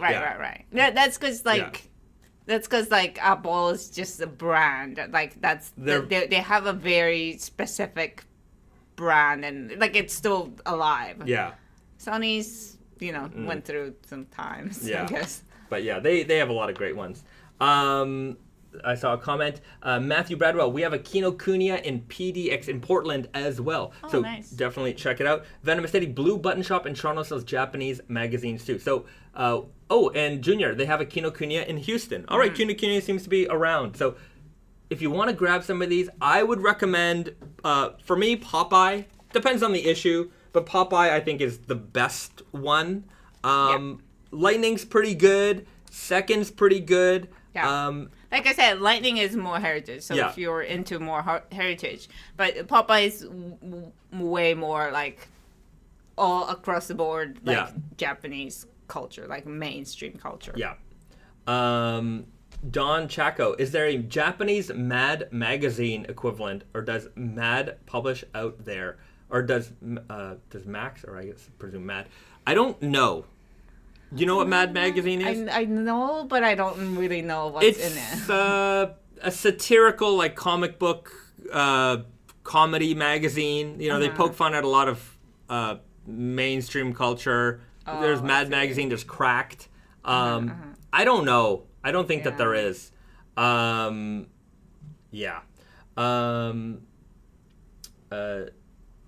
Okay. Jameson Keating, Sony has good modern design and good retro future designs. They have amazing retro future designs. Like I have a whole book on Sony design language. I really enjoy. But back in the days when there are more variety of designs in electronics, just in general, Sony was definitely the one that was putting out the most amount of cool designs and like more futuristic, like very like innovative designs. And I think a lot of people, like it was a thing. Like I think people do recognize that like there were the design like leader. Yeah, this book is really cool. Digital Dreams. It's all about like Sony's, the work of Sony's design center, and it's just photos of old electronics, mini disc players, the evolution of everything. So if this kind of stuff fascinates you, TV. Trinitron, Sony Vegas. That's great. Yeah, there's some good like. But to be fair, Sony made so many things that there are like majority of things that they made are also just the evolution average of the PlayStation logo. So these were all design, ideas until they landed on the final one. So that's pretty cool. The best one. And I think they did. But there's some really neat ones in there. Like the Vio. Remember this? The purple computers. Those were fun. And my first computer was Vio. Right? And they made the slimmest ones. I had this too. Like these kids' electronics as well. So, yeah, a lot of great design coming out of Sony. And if you're interested in this kind of stuff, there's always, I'm always fascinated by the amount of books that get produced on all kinds of stuff. Especially stuff that we don't really think too deeply about. Yeah. Exactly. And I think magazines are mini versions of it. Like, like books are more, obviously way more topic focused, but magazines also, it's just like it introduce you to things that like you didn't even think to research online. I had this. Who had these? I had these. These were great headphones. Really fun headphones to wear. It was so common too. Like everybody. It's like iPod. Is it iPod? No. What do you call it? Earpods. AirPods. No, AirPods. Yeah. Everybody had these headphones. And then remember these Mavica digital cameras that you could put 3.5-inch floppy disks in? That was cool. Because, maybe you didn't have USB and whatever. Like, getting your photos off of your digital camera, even in the early days, was sometimes not easy. But if you could shoot it on the floppy disk and then just put the floppy disk in your computer, you were good to go. I don't remember ever having that. Oh, I had friends who had that camera. Just like the thickest possible it was a memory card. That is like my first digital camera encounter. Oh, right. But yeah, anyways, design stuff. I like design stuff. I like learning about things. I'm a sponge for all kinds of random information. Okay. Let's answer some denim questions. Back to some denim stuff. Christian Ong writes, will you be regularly restocking the recycled Selvedge Stone Blue? Not regularly. It might come back again one day, but no plans in the near future. Okay. Noise canceling. Oh, CSF. Noise canceling systems is not used to send in iPod. Okay. Don Chaco. No 90s kit is complete without the Hubba Bubba bubblegum tape. That's it. Demon Days Donuts. Any updates on the MIJ10 black version? What's the update on that one, Risa? I don't know. I think it's still in the ocean. I haven't heard that we received them in... in Montreal yet. I know that there was like a port strike, so that might have delayed some things. There's probably... I don't know if that's been cleared up, and if it has been, there might just be a backlog of stuff. So sometimes... Yeah, it will be like another while. It wouldn't be coming out anytime soon. Yap Kobang writes, might try Strong Guy next as a last resort because I really love this brand and the fabrics you guys keep dishing out year and I really love the brand and the fabrics you keep dishing out year after year. We got a subscriber, Brett Patrick. Thanks for subscribing. Okay, Yap King, Mike tries Strong Guy as a last resort. Why a last resort? Maybe you didn't like it. Maybe you've tried some other ones. If you haven't tried the Weird Guy or the True Guy lately, I know that some people might have tried Weird Guy maybe 5 or 6 years ago and it just wasn't the right fit for them. Try it lately because the fit has adjusted from the early days of Naked Famous Denim, and the Weird Guy really fits a lot of people. The True Guy is very, very popular right now. If you're not looking for like a wide leg, the True Guy is a great everybody straight leg jean. I think you'll be very happy with it. Yeah, because we don't make a lot of fabrics in Strong Guy option. So I think if you could like find Weird Guy or True Guy or Easy Guy, like you know, acceptable to you. I think that's a better way to kind of, you know, have access to all the fabrics that you might find interesting. Yeah. The Raven, will the JoJo's denim come out in True Guy? Yes, everyone will be available in True Guy. So Super Guy, Weird Guy, Easy Guy, and True Guy, 4 fit options, no denim jackets, no secret characters. So we'll probably make like the formal JoJo announcement early September. I think all of August we're just going to be working on like creating all the content around the release, better photos and detailed photos, all that kind of stuff. So stay tuned because big JoJo announcements are finally going to be coming, and then we'll have some release dates and more release information when we do the initial announcement. Because really only you guys, like we've never talked about it on Instagram, like we never did any posts for it. It's really only the live stream audience that is familiar with the fact that the JoJo's collection is coming. So we'll announce it and then we'll drop it probably soon after. Mm-hmm. So finally it'll be here and you'll have more information soon. James and Keating, good segue. Okay, did we already talk about Brandon's post about the 40 ounce? The flawed sample was so cool. Could you guys ever make an actual jean that's woven like that on purpose? So let's take a look here. I actually have it loaded up because I wanted to talk about Brandon's post. Brandon, by the way, is now available on Instagram for everybody who's interested in following the boss. Let's check it out over here. So we've got the boss. That's bsvarc. He's over here giving you all a friendly hello, and he recently did a post talking about the 40-ounce denim, and this is it. So this is the first sample that we made. This is the pair that Garrett wore for the Indigo Invitational for a while, and so that's that pair. And then Brandon just talks about the difficulties with the production of this fabric when we went to the mill, and how essentially, you know, they were trying to get this machine to make this fabric, but like every inch, or like it just takes so much attention. Like it doesn't just keep weaving like any other denim. So, you know, these are all just points of failure in the fabric that you can see. You get like an inch or two and then failure, another inch or two and then failure. So the machine would just stop working, and it was very, very, very difficult to get any kind of usable fabric made. So if you got 1 meter, maybe you were lucky, right? So we have a lot of, the amount of fabric that we have that's usable is very little.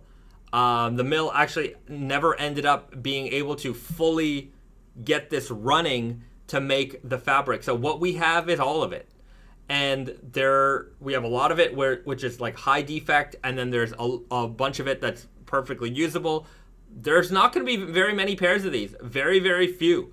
And the reason is because the machines just couldn't handle the weight. Yeah. It was too heavy. It was too, just not realistic to make this happen. And obviously they're a business too, so they can't just like keep trying when they can't, sell the fabrics. Right. So obviously it's just, for them it's not, they're like, they tried and they did. Yeah. They did. And I don't think they gave up. It's just that like they're maybe it's like, okay, well you guys are getting these for now, and figure out how you make jeans of it, and maybe we can come back for more later. But so anyways, this is not a like never say never, like it'll never happen, but you can see the difficulty here with weaving the fabric. And you can't really use, look at, none of this is usable. All of that is like, you can't cut around these issues. There's nothing you can do with this other than looking at it and it being fascinating and interesting. So you can understand the difficulty here that we're having, even when we do finally get to make these. We're gonna have just one problem on top of another problem on top of another problem getting them done. So it's going to be a lot of handwork to get even one pair made, just because of the way that the fabric is. And we do have enough fabric to make a handful of pairs, but even then, each piece is going to have to be carefully hand cut. Each panel of fabric is going to have to be carefully hand cut out of the fabric that we have. So that's a very good update coming from the boss. Go follow him on Instagram, and if you have any questions, you can ask him here, and he'll be there to answer them for you. So another one there. It was also a long time ago that we went to see this. It was a long time ago. It was a long time ago. Before the pandemic. Oh, well before the pandemic. So wow, that was. We'll. That when we saw it, we were like, okay, like now we really have to figure out how to sew. Yeah. Because obviously, like making the fabric part is insanely difficult. Yeah. Close to impossible, but sewing it is always harder. Like because it's just like it's. Yeah. When we saw it, they were they were having trouble with it, but we figured that they were gonna work out the kinks. Yeah. I mean, they're pros. But it turned out that those kinks were too difficult to bang out. So it's not over completely, but it's just also a matter of priority. We're not being able to sew and produce what we have the fabric of yet. So I mean, obviously, they know. They're not trying to make 10,000 meters of this for us. We can't even sew 2 meters, so it'll take some time. We have the machines to do it, but the machine that we have that does it is a gigantic, the size of me, single needle machine that can sew through anything. But jeans production is not single needle, sewing machine production. Each operation is kind of a specific machine. Now we're gonna have to do all of those specific operations on this one machine. So there's going to be a lot of figuring out here when it comes to that as well. So in Japanese, they say muzukashi. It's muzukashi. Okay. Yap Coburg writes, I have tried all your fits except the Easy Guy.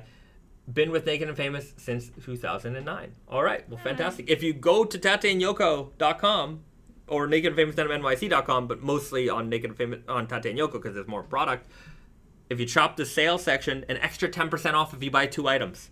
So if you see like an easy guy that you like, might be on sale, might be 50, 40% off, 60% off. I don't know what our discounts are right now. There's lots of discounts in there. You get a second item. It could be something as simple as a pocket tee. Add it to your cart, you get 10% off both items. An additional 10% off both items. So it might be a time to try. It might be a good time to try. But if you haven't tried the True Guy, I would definitely recommend you try True Guy. You know what? In our sale, let's just go browsing our sale section right now. Like, here's some fun tips on how to browse this assortment. Priced low to high. You can see what crazy deals we've got going on right now. Oh, these are all on sale. That's the Concho money clips. Pocket tees, $25. There's some great options here. Good sizing available. These are just some like previous seasons one. We're just making room for the new stuff. These are really nice. These are for the ladies. But I want to find some. Or men's. Yeah, we don't discriminate. Okay, let's find easy guy. Let's take a trip. $79. Sizing is a little limited here, but $79. You get that, you get a keychain plus an additional 10% off. Like you've got for probably under $100 if I can do the math. Let's see. Let's see. If you're a size 31 and that easy guy, let's do it. Let's see how that ends up working out. Add to cart. It's from $198 to $79. That's a great deal. And then let's just find a all sale. Let's go featured price low to high. Sure. Let's find fade log. Even a fade log. I think if you add this to your cart, bang, and then you get an automatic 10% off additional. So you can save a little bit more money this way. And for $81, you can have the easy guy and a fade log. But if you want something more than a fade log, then of course you can get, a t-shirt, a keychain, whatever it is. Or, you can get 2 pairs of jeans and save some dough that way. This is a good one. The Real Indigo Dyed Plaid. By the way, we have this shirt on sale right now. This one is really nice. And it was a very... I think the problem was this came... Oh, what happened to my internet? This one came in late. So we just... Yeah. Anyways, there were some production issues in terms of deliverability. So we ended up not being able to ship as many as we wanted to. There was a lot of fall 22 shirts that was great, but just came in way too late for us to ship to our wholesale customers. Yeah, and this is dyed with Real Indigo, so it's gonna fade. And I have it at $111 right now. Fantastic deal. Obviously it might be a little warm to wear it like right now this moment, but the fall is just around the corner. Grab that deal. That's a fantastic deal on the website right now. Last time I talked about the hickory striped chore coat, that was a really fantastic deal. I don't know if we have any of those left over, but if we do, oh my God, $69. Oh my God. Oh my God, I'm the shopping channel. I'm Joseph Josar. Oh my God, $69 for this chore coat. You cannot go wrong with it. That's cheaper than a cup of coffee every day for a month at Starbucks. Yes. For less than a cup of coffee every day at Starbucks. That's it would not even give you 2 weeks. Yeah, it would not give you 2 weeks. If you get a donut in there, you probably couldn't get past a week. Yeah. So some really fantastic deals in there, and check them out. And by the way, if you didn't watch the Tate and Yoko Instagram Live, which you should check out, Terry's secret code word, Pickle. Pickle. If you put Pickle in the comments section of your order, you're going to let Terry know that you know the secret word, and he's going to give you a little extra, maybe a few extra stickers, maybe a keychain. Something extra is going to go in your order. So on top of the extra deals, write in Pickle. You get even more. we got some great options for you there as well. So take full advantage, everybody. You guys are the live stream crew, so you're gonna get the full lowdown. You're gonna know about it. So take advantage if you can. Okay. Back to the questions.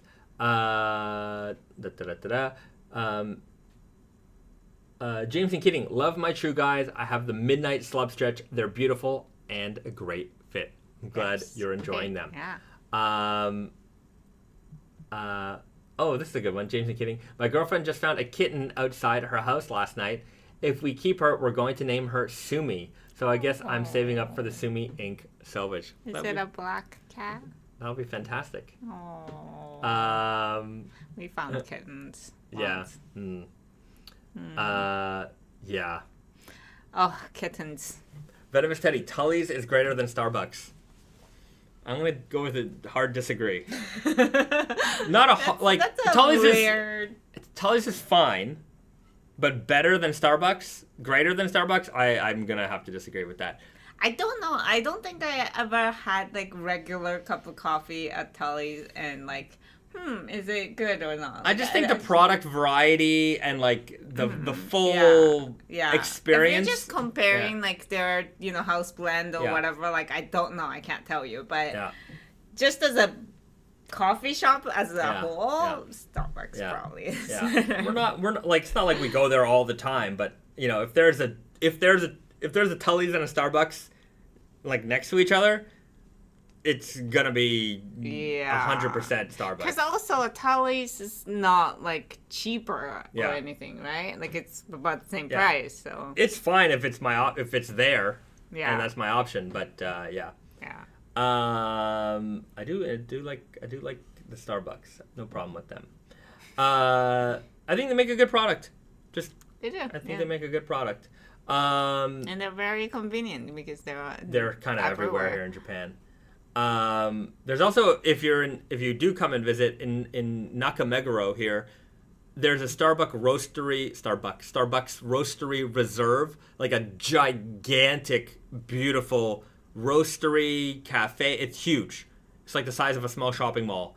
Size of a decent sized shopping mall. It's rare. It's like 5 floors. It's a beautiful building, beautiful design. Very, very nice to check out. Yeah, like I don't recommend you going to just any regular roastery because they do overcharge you. Yeah, like, the regular roastery is fine. Like basic coffee is like $10. Yeah.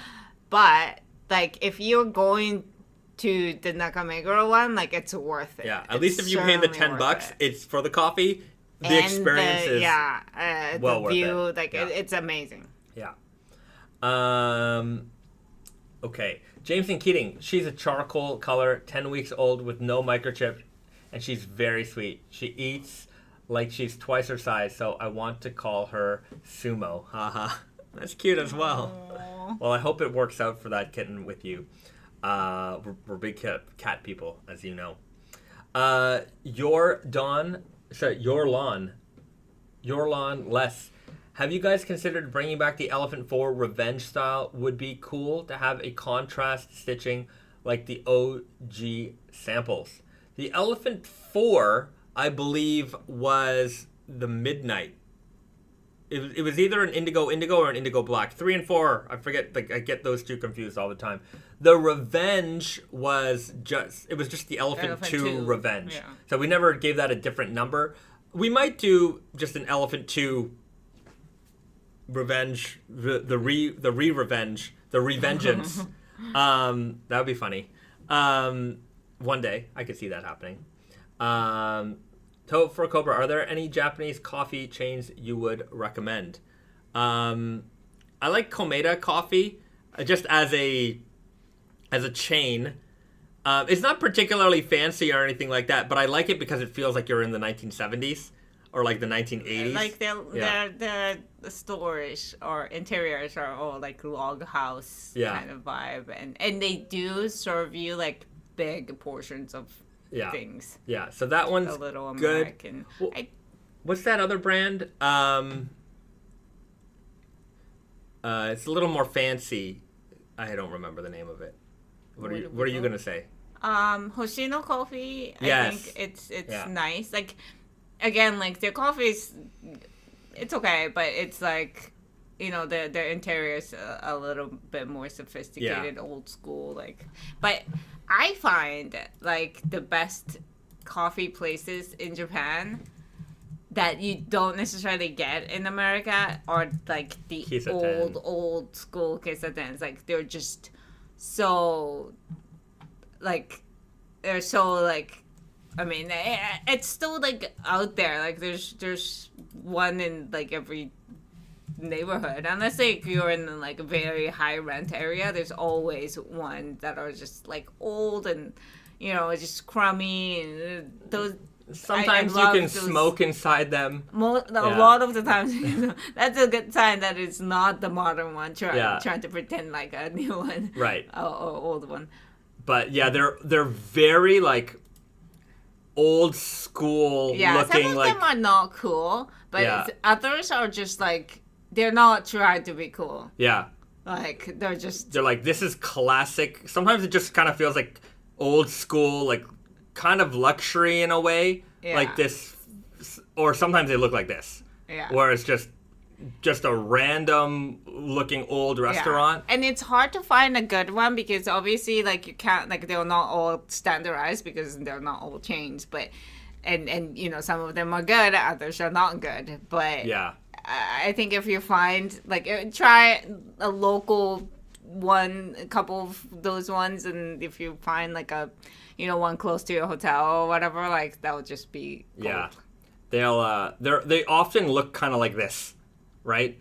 That is a very extreme example. Yeah. Like, that could, you know, I mean, that's a good one, but... Yeah. But they're very old school looking in general, and they do like a good wiener coffee, and they often sell like pancakes and waffles. Yeah, waffles and things like desserts, that. Pudding. Yeah, a lot of pudding. Is a good one. Yeah. Hold on, let me see if I can find some other. There's like 3 in our neighborhood. Yeah. Like, within like 4-minute walking distance. Yeah, they're always. And they're all pretty good. Yeah, they all look really... They look like this oftentimes. Very old school. Yeah. You feel like you're in the 70s or in the 80s in there. So, I appreciate the nostalgia. And, yeah, like, I know, like, I don't smoke at all, but I think there's just something about sitting in a place that still has smoking, and I just feel like, wow, I'm in, like... 1984, you know, I feel like I'm living in a time where I didn't get like when I was a kid there were still smoking in places, and like there were still cigarette vending machines, but like they were all on the way out. But like as an adult sitting in a place like that, it's like, wow, I wonder what it was like to sit on an airplane that has smoking. You know what I mean? Like these are just not experiences you're gonna get, even if they're a bad even if they're not good for you. I mean, you sit in there once, it's not gonna kill you, but like I just find it's like this is neat, like, you know. Yeah. I think it never died in Japan, and it's still pretty alive. So, you know, it's kind of interesting. Like, smoking in Japan in general, it's like, yeah, it is, like, less, obviously, but it's not really out, like, North American places or, you know, even some European places. Yeah. Tofukopa, wow, that's cool. Retro coffee shops. Yeah. And they all, like, smells like old tobacco. Yeah. And it's just kind of, you know, it's I don't know if it's nostalgia. It's just like the dustiness that I find it interesting. But I do remember, like, riding on airplanes that had the ashtrays built in. Like, I've seen them. Like, I've been there, and I'm just like, wow. Like, when I was a kid, all the planes still had ashtrays. Not that you could smoke still, but it was there. Yeah, even in my adult life, sometimes I've been on smaller airplanes where they still have the ashtray in there. And I'm like, wow, they haven't upgraded this plane in a while. Yeah. But yeah. Venomous Teddy, first izakaya I ate at allowed smoking inside. Oh, yeah. Yeah, sure. I mean, you know, drinking and smoking, they go hand in hand. Tofu Cobra, wow, cool retro coffee shops. Junior, Denny's was the only place I went to that had smoking in it.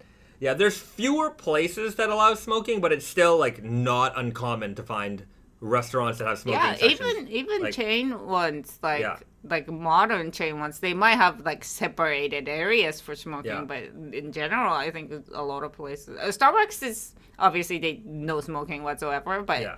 I think a lot of businesses can't survive like that. Yeah. Like they can survive because they have the following, but Yeah, even like I know in North America, like there's no smoking rooms in the airport anymore. At least I don't think so. But in Japan, like, yeah, all the like you see smoking rooms all the time in the airports. There's like every 50 meters. Like, yeah. You know what? I want to show off one other jean because I promised I would, but I was going to do a comparison. This is the Greencast Selvedge that's coming out this fall. I wanted to compare it with the Ao Midori MIJ12, but I actually don't have the sample here. So unfortunately, I can't show off the color differences. I would just say that the Ao Midori is a little bit more greenish in tone, and I think we'll have the sample back next week, and then we will we'll do the full-on comparison. So if you tuned in to watch the comparison, I'm sorry. I mean, at least you got to watch all the other information. But we will do a little bit more on this jean and the comparison with the other Greencast denim that is scheduled.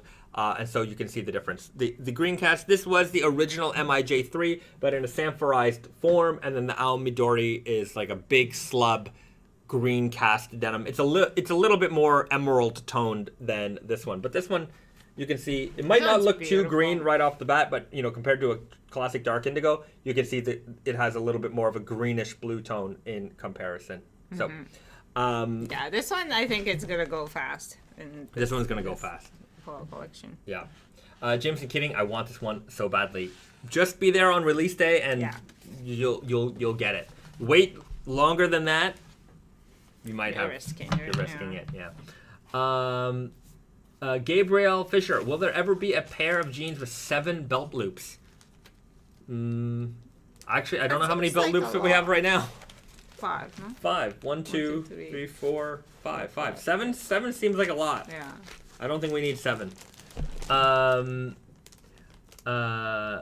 Mike Knight, Las Vegas is the only place I know is still allowed smoking inside. Yeah, but I think that's only on the casino floor. I don't know if you can smoke inside a restaurant in a casino.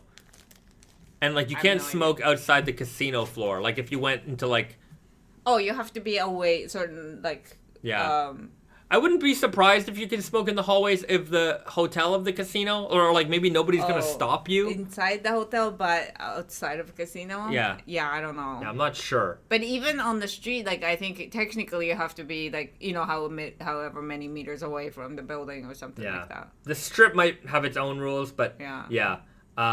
I would just say that the ventilation in the casinos in Vegas are way better than than the small little old cafe that you might be sitting in some smoke here. You are not like You won't smell like smoke after walking through a casino. And also another thing is that like the coffee shops that allow smoking, just like flat out allow smoking, they're very popular among people who smoke. Yeah. So like if you walk into like a just dusty old kisaten that allows smoking, the chances are people are there because you can smoke inside. Yeah. So everybody else is smoking. Whereas like if you go to a casino, like it's like people are smoking, but it's not like majority of people are smoking. Right. Like it's one of those things where like if you go there, like you're going there. If you go there and you don't smoke, you're just the minority. Right. Yeah. Matthew Bradwell. By no means is it legal, but there are a good amount of corner bars in North Philly that still allow smoking. Right on. Look, my opinion on it is, if you know that this is a smoking place, then everyone's cool with it, then I don't see what the problem is. And also bars. Like, I think it's kind of weird that you don't allow smoking in bars. Like, you know what I mean? It's like I think their problem was like, oh well, if you didn't want to breathe in the secondhand smoke, then it's not fair. But I would say that if you like make a bar that is specifically like, we allow smoking here, like this is for smokers. So if you come here on your own volition then like you're making that choice. Yeah, that should be allowed. Yeah, like and you know, if you go to a bar and then it turns out it's a smoking bar, even though you didn't know it, then you can just walk away. It's one of those things where like, okay, we shouldn't allow smoking in an airplane or trains or buses or whatever. Because there would be people who have breathing problems or they just don't want it, right? Yeah, but it's like when it's a place is like I think, you know, like obviously like I'm okay with the fact that Starbucks doesn't allow any smoking, but I'm also okay with the fact that there are other coffee shops that can legally exist that allow people to smoke. And I don't smoke. I don't condone smoking. I think it's a bad habit. I think so. Like I'm not trying to like be the you know, You're not paid by the tobacco company. I'm not the cheerleader for smoking. I'm just saying that, like, you know, I find it interesting that it still exists here, and I find it odd that like if everyone is in agreement that we all want to be in a room when we want to smoke, then why can't you all just have a cigarette? I don't know. Let me know what you think. Yeah. Okay. Matthew Bradwell, I once had a pregnant bartender at a smoking bar, and I asked her about it, and she very confidently pointed to the ventilation and goes, "See, it's fine. I'm no doctor, but I'm like, yeah." I mean, you know, that's. I'm not saying that's okay. Yeah, but definitely not. Right. She had to make a decision, anyways. You can stop people from making bad decisions. Is vaping popular in Japan? E-cigarettes are popular here. I see it more, but it's not like it's, you know, very, you know, I don't know how it is now, but like, you know, a couple years ago, vaping was huge in America. I don't see that. Yeah, I don't see it very popular.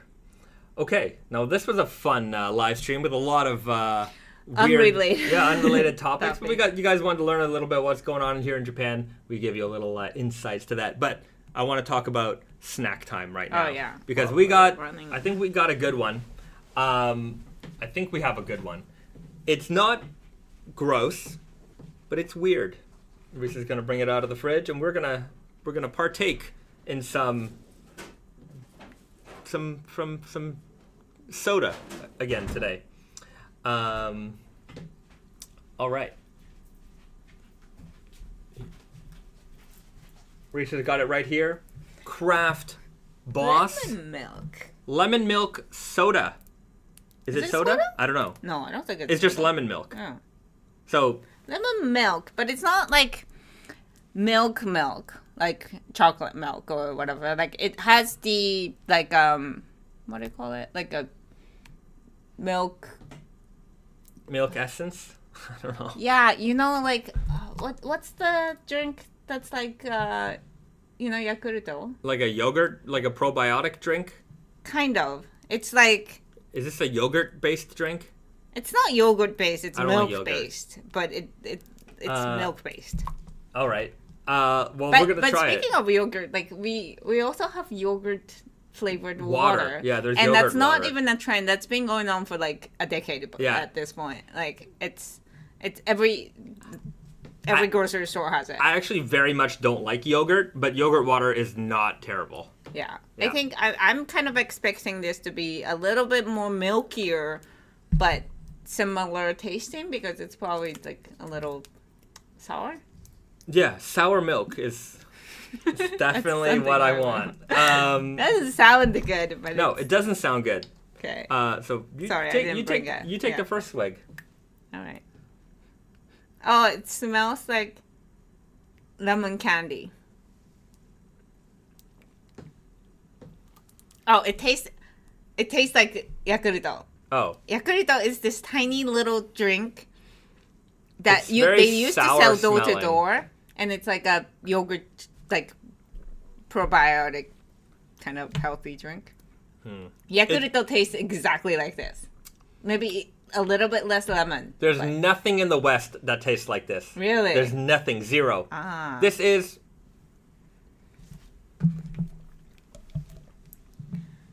I don't get the milk taste out of that.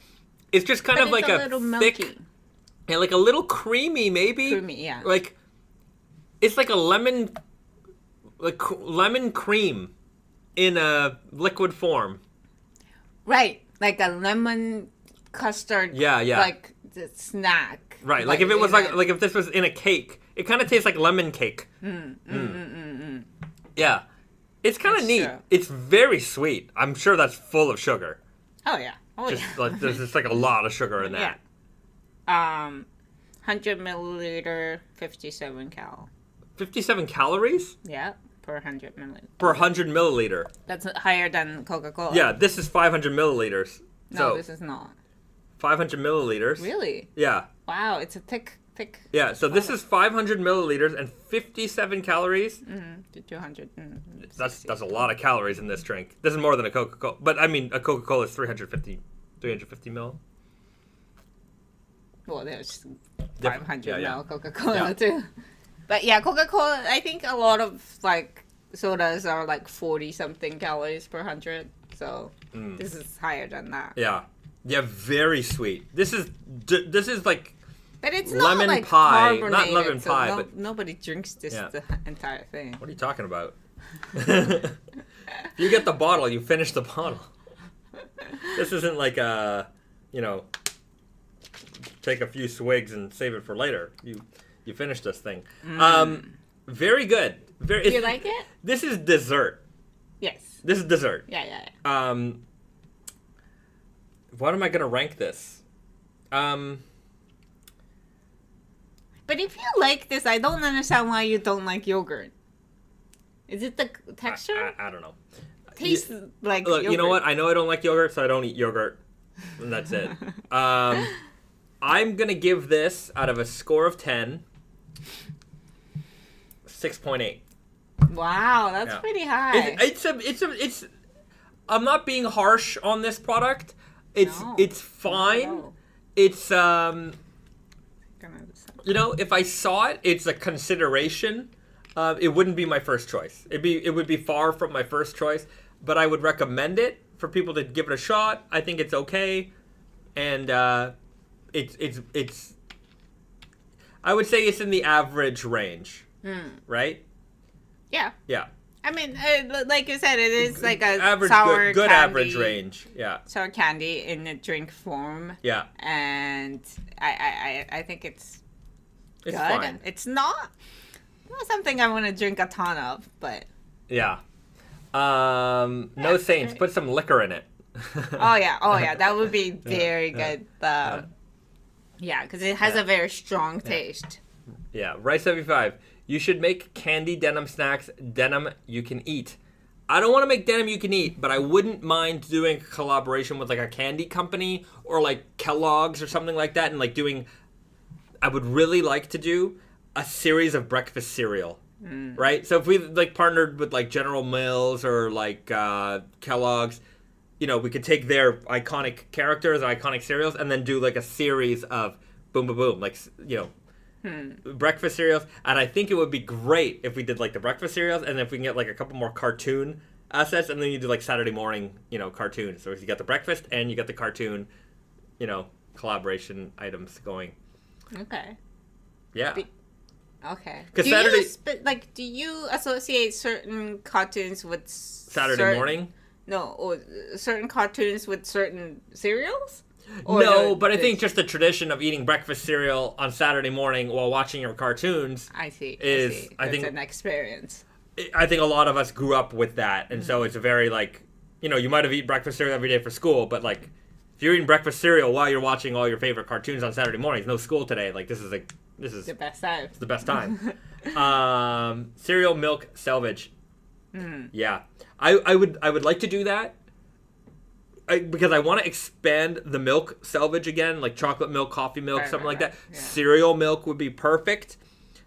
But I want to expand it even further and maybe go with the breakfast cereal line. Mm-hmm. I think that would be a lot of fun. Cereal milk sounds like a great idea. Cereal milk's great. It's like, funfetti cake. Yeah. Is there going to be a next iteration of the milk denim? Yeah. One day it's going to come. Do people sell cereal flavored milk? No, I don't think so. But I know that there's like cakes might have something like cereal. Like I forget what the name of that cake shop is in New York, but I think they do like a cereal milk type of cake. Yeah. Junior, cigarette cereal. I don't think so. Cigarette anything. But I don't think so. Matcha latte denim. Yes, absolutely. Matcha milk. Yeah. Matcha latte denim, like milk, like a green, anyways, that'll be a cool iteration. Yeah. The milk denim has a lot of potential. Yeah. There's a lot of potential. It has so much potential. And it's such a good, like, it makes a great denim. Yeah. Stew for free. America has cereal milkshake in a bottle. No shakes. Yeah. There are cereal milk flavored e-liquid. Okay, I guess that's for your vapes. What it's? Yeah. Okay, so everyone knows this flavor. It's a good flavor. All right. Well then, we'll leave it there. Yeah. Everybody, great live stream today. Thank you so much for tuning in. If you haven't done so already, I don't think I asked you at all in this live stream. Yeah, please like. Please like this live stream on your way out. Hit that button. Hit it gently, and then hit the subscribe button if you haven't subscribed yet. I don't know why you wouldn't have. I mean, this is definitely the best, the greatest, the most influential Raw Denim live stream on the entire internet. Well, if you're still watching us, then clearly you found. Clearly, you know that. Yeah. Okay. We're gonna leave it there. Yeah. Have a good weekend, everybody. We'll see you next week. Wait. You might not see me next week. Anyways, we'll figure it out. I might be I think I'm traveling next Saturday. Anyways. Yeah. We'll let you know if there's gonna be another live stream next week. We'll post it. If not, we'll let you know that there might not be a live stream next week. We'll figure it out. Good night. Good morning. Have a great weekend. Do something nice for yourself and do something nice for somebody you love. And we'll see you guys next week. Bye, everyone.